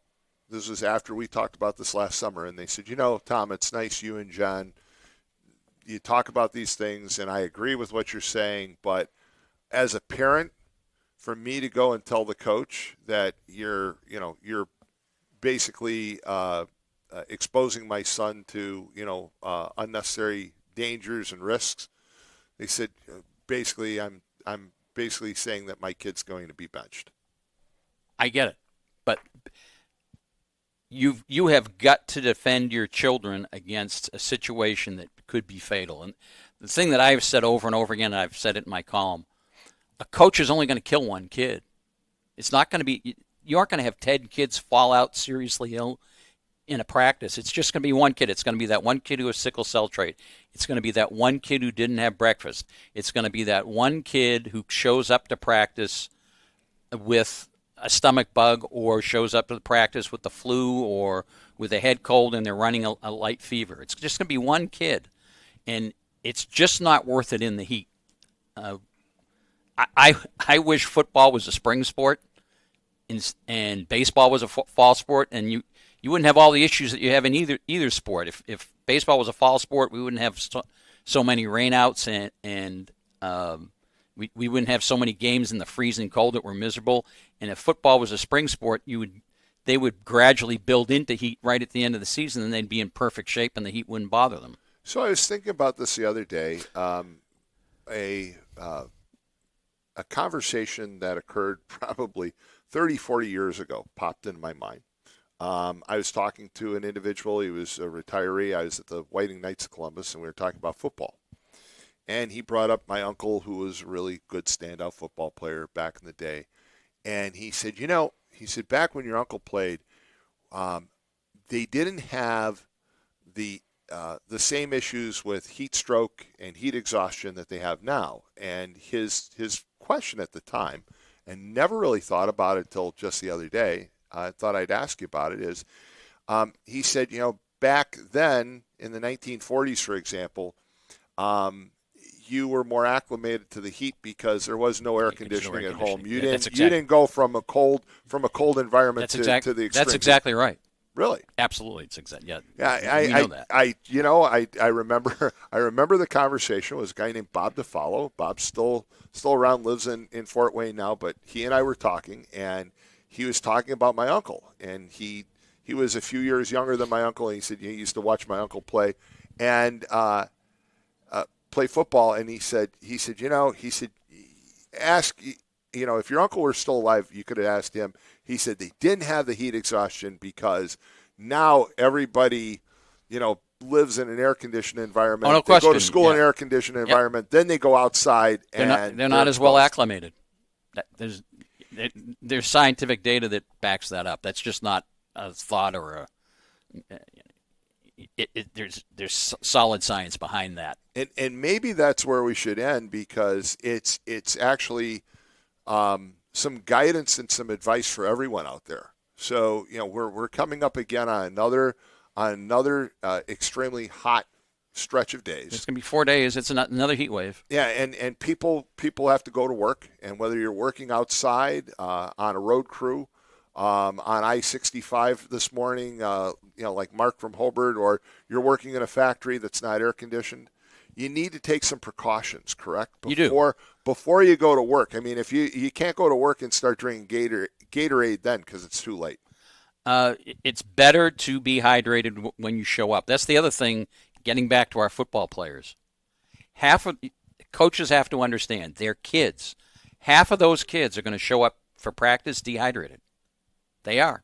Yeah, they're not going to drink. They're not going to drink a lot of water. No, it's even at the collegiate level, they found that roughly a third of those football players that are at major college programs, they show up for practice dehydrated. Now I will tell you, they're getting better at it, because with the wearable technology, they're on those kids constantly about their hydration and their nutrition and sleep.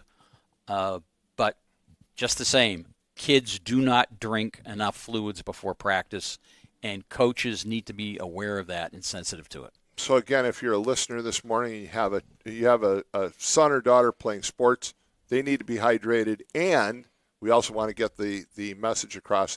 If you're an adult, you're going to work outside, you're going to work in a hot environment the next few days, you need to be hydrated, and you need to be hydrated before you go to work. Yes. It's too late to start trying to be hydrated when you're at work. And you need to take more frequent rest breaks. Absolutely.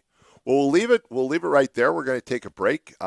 John, as always, thank you so much for having coming me. Great to be here. Great to talk with you this morning. It's the Morning Call with Tom Dabertin on WJOB 1230 AM, 104.7 FM, the TuneIn app, JED TV, and now YouTube Live. We'll be right back after these commercial announcements.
right, we are back. It's 8:06 in the region, and why don't we go ahead? We'll do another round of traffic and weather, Joe. So let's take a look at traffic. Not a lot of build in Northwest Indiana. Again, not a surprise. I-65 north of US 30, going northbound, is showing some problems this morning.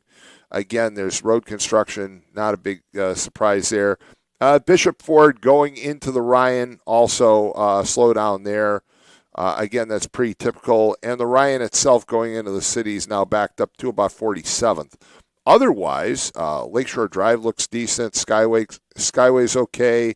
Some traffic building over on 294 as you get up toward the Eisenhower. The Stevenson, the Eisenhower, and the Kennedy are all bad news, but hey, it's summer, folks, in the Chicago area. You're going to have that. And with that, let's talk about the weather.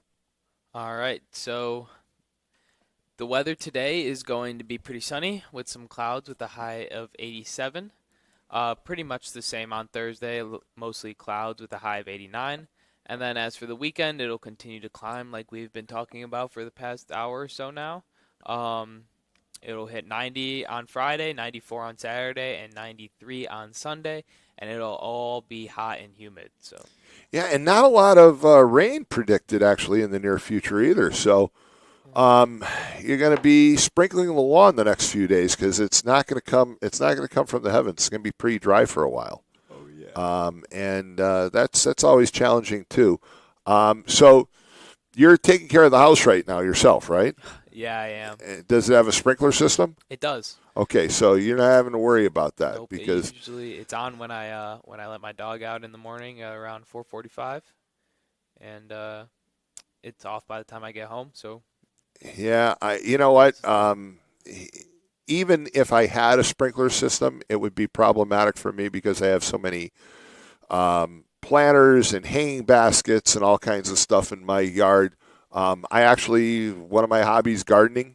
I'm kind of proud of it and have a very nice yard to speak of. But boy, this is a difficult time.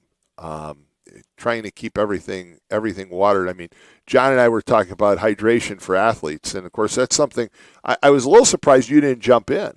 I was thinking about it. I am also I have some internship class stuff that I've been trying to work on. I'm heading to the Live event in Chicago with some of my buddies on Friday, which I'm super hyped about. So I'm trying to get it done. Gotcha. Days prior. But I mean, I don't know what much there is to jump in on. I mean, especially when you guys started talking about football and hydration. I mean, it's so important. I've had friends pass out. I've passed out before, and it's hard because as an athlete, you want to impress, right? Especially during the summertime. I mean, that's the time of the year where you are fighting for your position, right? Whether you're going to be the starter, the backup, right? So you want to go in and you want to go all out and you want to try your hard. At least most people do. I would hope so. So you do tend to push yourself to a dangerously low point where you're not really worried about your health. You're more worried about the sport. And at least that was my personal experience with it. I think that was a lot of experiences that my friends have had too. Just because when you play such a great sport and you fall in love with it like that, I mean, any sport that you fall in love with, right? It's the only thing on your mind. So, and that even comes with, eating food or drinking water. That stuff it's serious and it's scary, Well, John and I have talked about this before. If you're dehydrated, your mind starts to isn't as sharp as it should be. And so, part of any success, especially in football, is being able to make those, get your body to make those sudden changes and those sudden adjustments. Okay, whether it's throwing a ball, catching a ball, tackling somebody, and if you're in that fog, if you will, okay, you're not going to be as sharp, you're not going to be as responsive, you're not going to react as quickly, and so it just makes sense. I know a lot of people.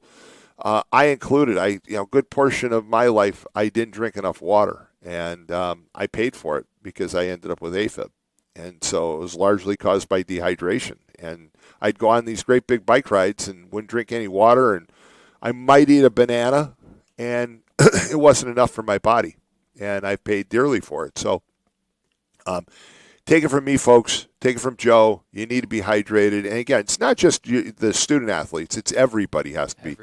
Do we have a phone call? Let's take that caller. Good morning. You're on the air. Yeah, I was watching Channel 9 News this morning, and there's a couple of interesting items. One, they were talking about how the merchandise mart in Chicago is up for sale. Yeah, and that's kind of a surprise. I mean, the Kennedy family have owned that pretty much its entire existence, right? Yep. That's the Kennedy. Historically, that's the basis of their prominence in Chicago, that they own that property. So one of the books that I read about the Kennedy family last year, Walt, that you and I talked about, said that there are too many. There are too many family members. The family's gotten too large. There's just too many at the trough, and they want their money. And so the net worth of Kennedy family members is a whole lot less than people imagine, because again, you've got literally dozens and dozens of family members now, and so the Kennedy fortune has been diluted, and so now they're selling off properties. Well, I don't think we're going to be holding a tag day or a GoFundMe for the Kennedys.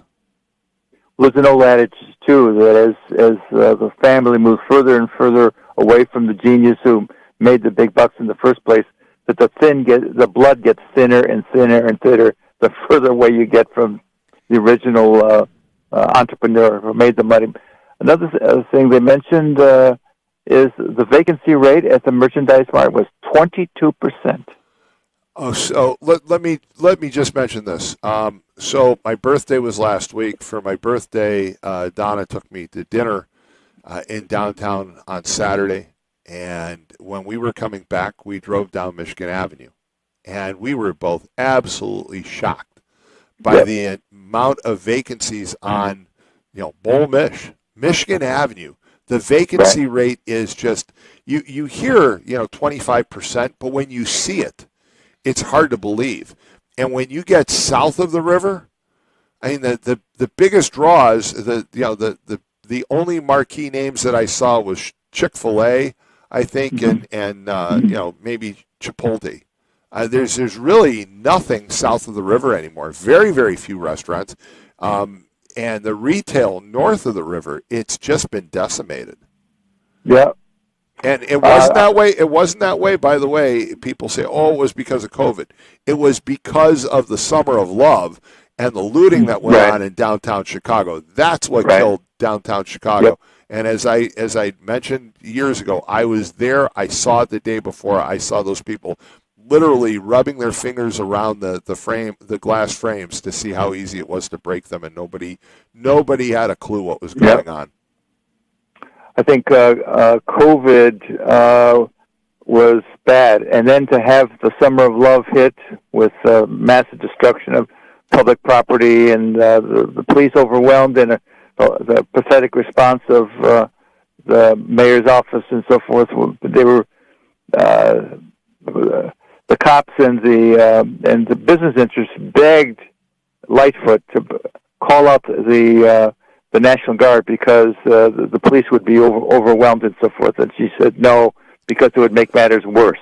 That was her explanation. Well, remember there were several aldermen who, and one alderwoman in particular, I can't remember her name now, who claimed that there was no cause for alarm, no worry, because the insurance companies were going to pay for everything. Well, they didn't.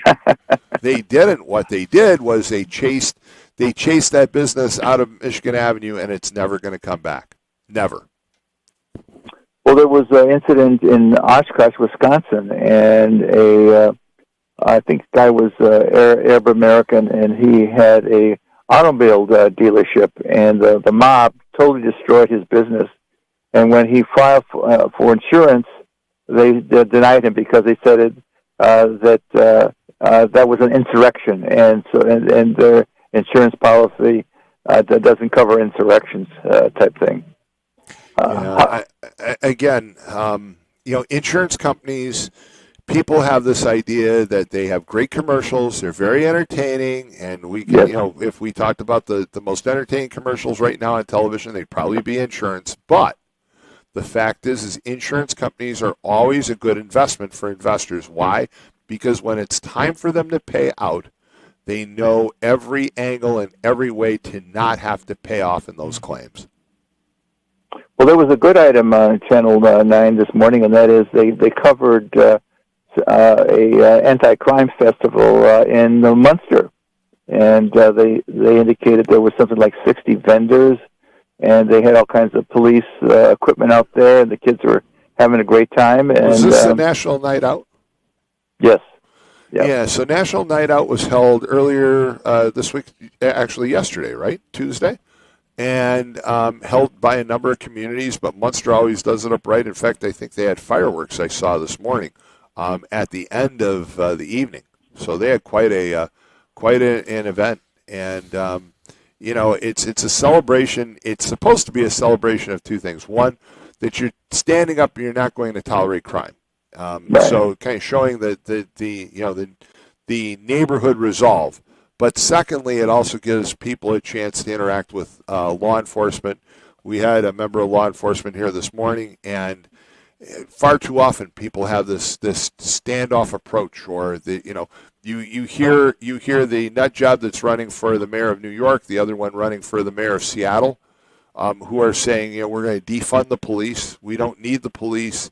In the case of Seattle, I think the woman that's running, I think her last name might be Wilson, but she's saying that she can defund the police and just have counselors show up to altercations and talk people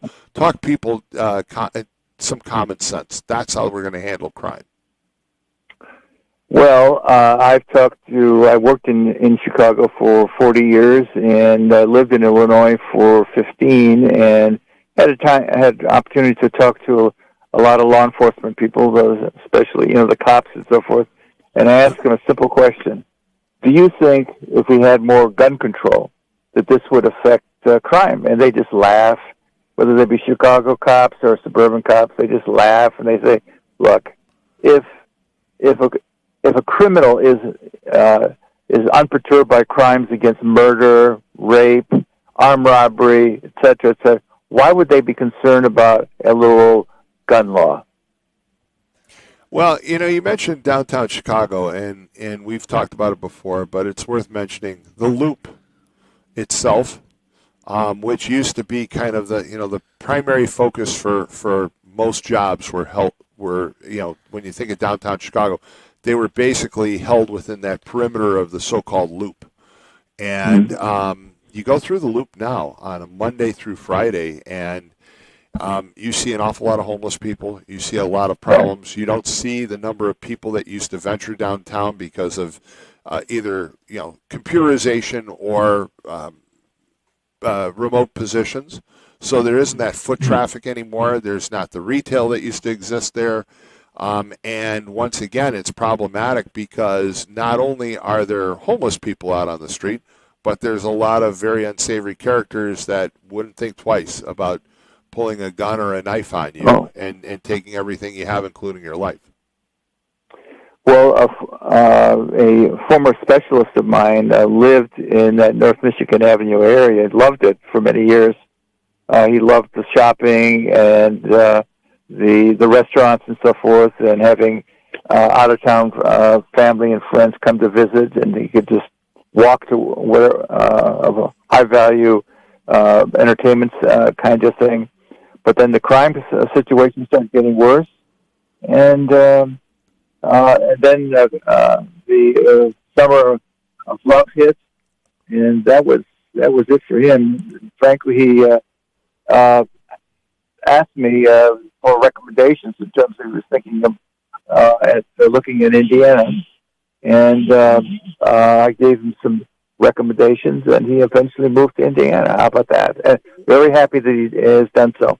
Well, Walt, I'm going to end it on this. I don't know if you're aware of this, but we have actually something that I'm kind of looking forward to. I know this sounds a little crazy, but there is a fast food chain that you and I used to see in the Chicago, Northwest Indiana area that's actually coming back. They're going to open 125 locations over the next 2 years. Have you heard about this?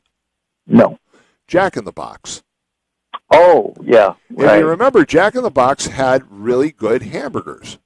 They had very good fast food.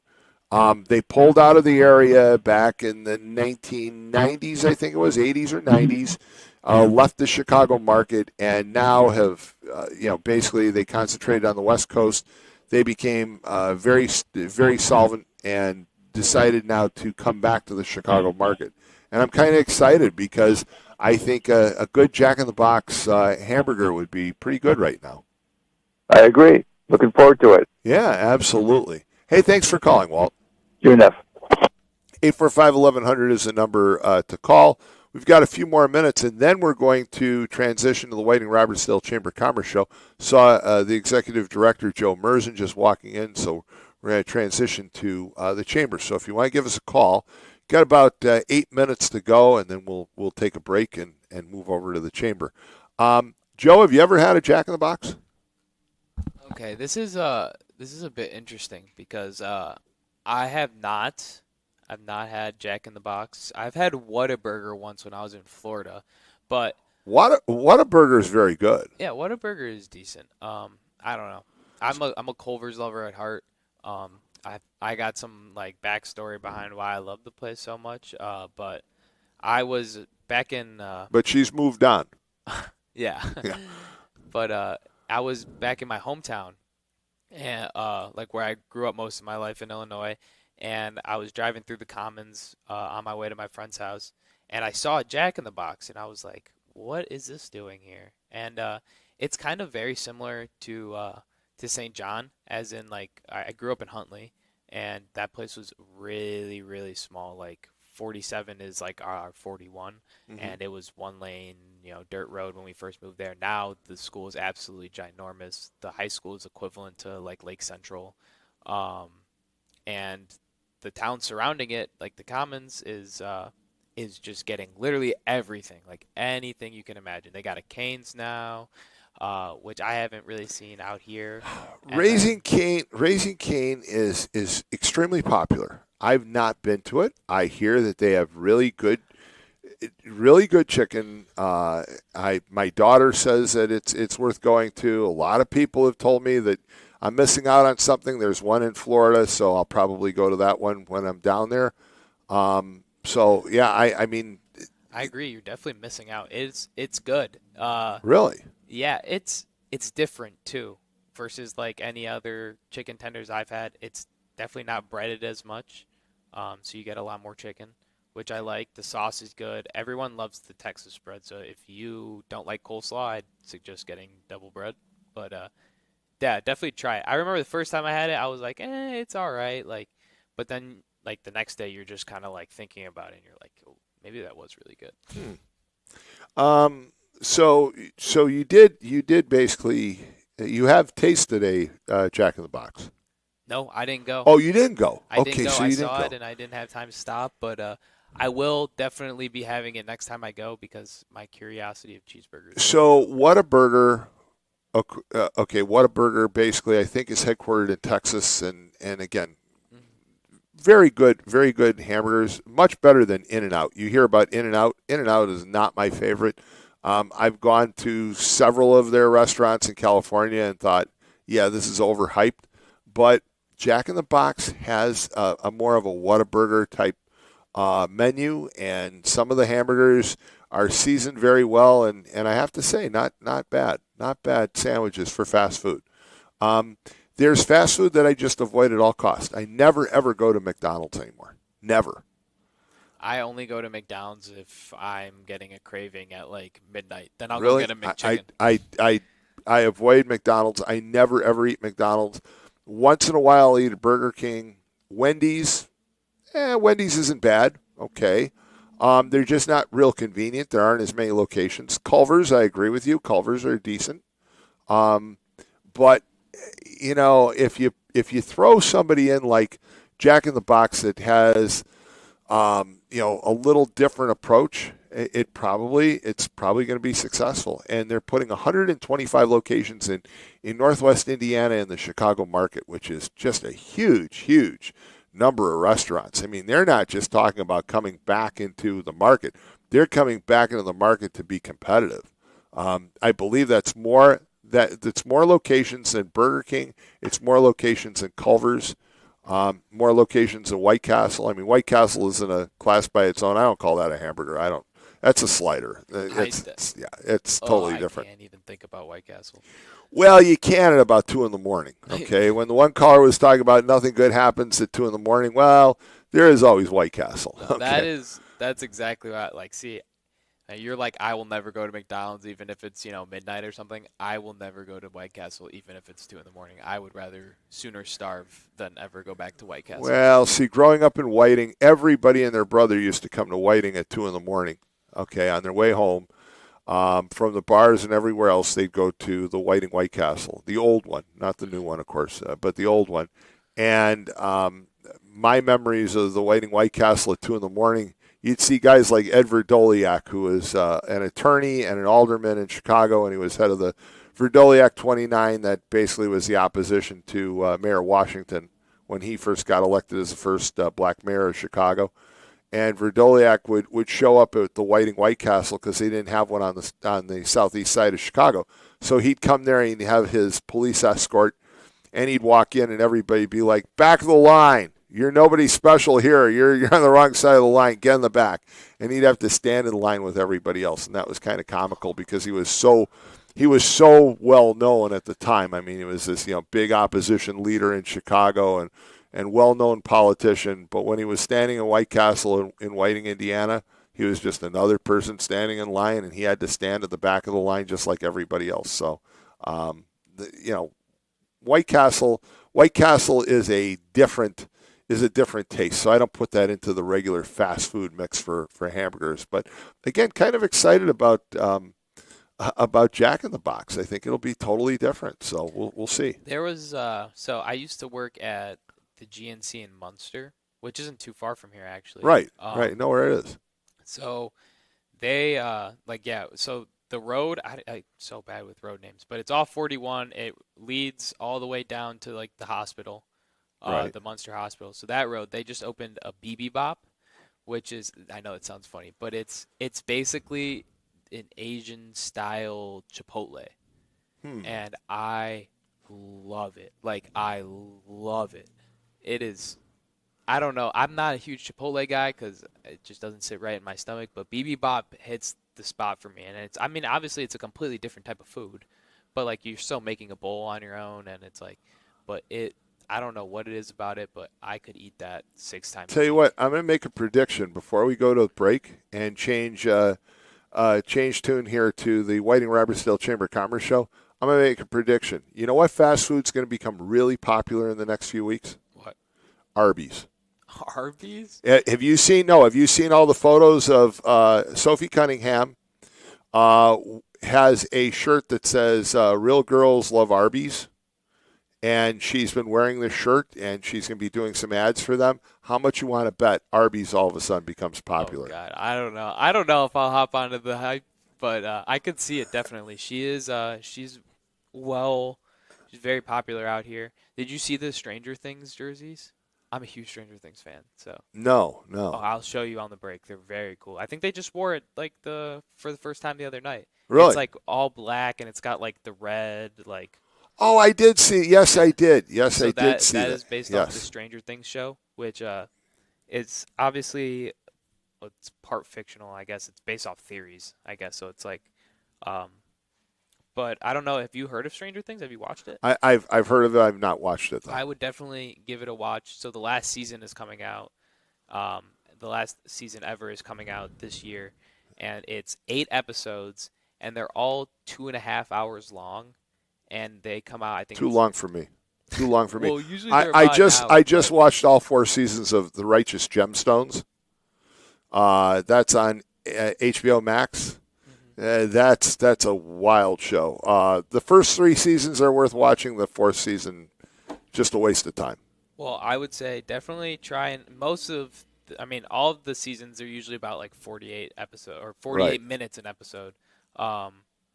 But it's really good, and it's supposed to take place in Hawkins, Indiana. So I'm assuming that's why they made those jerseys. All right, I'll try. I'll tell you what. I'll try and watch an episode the next time it rains. I can't watch television with this kind of weather. I got to be outside.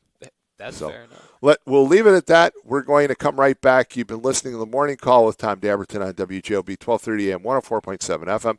When we come back, the Whiting Robertsdale Chamber of Commerce. Stay tuned. Goodbye.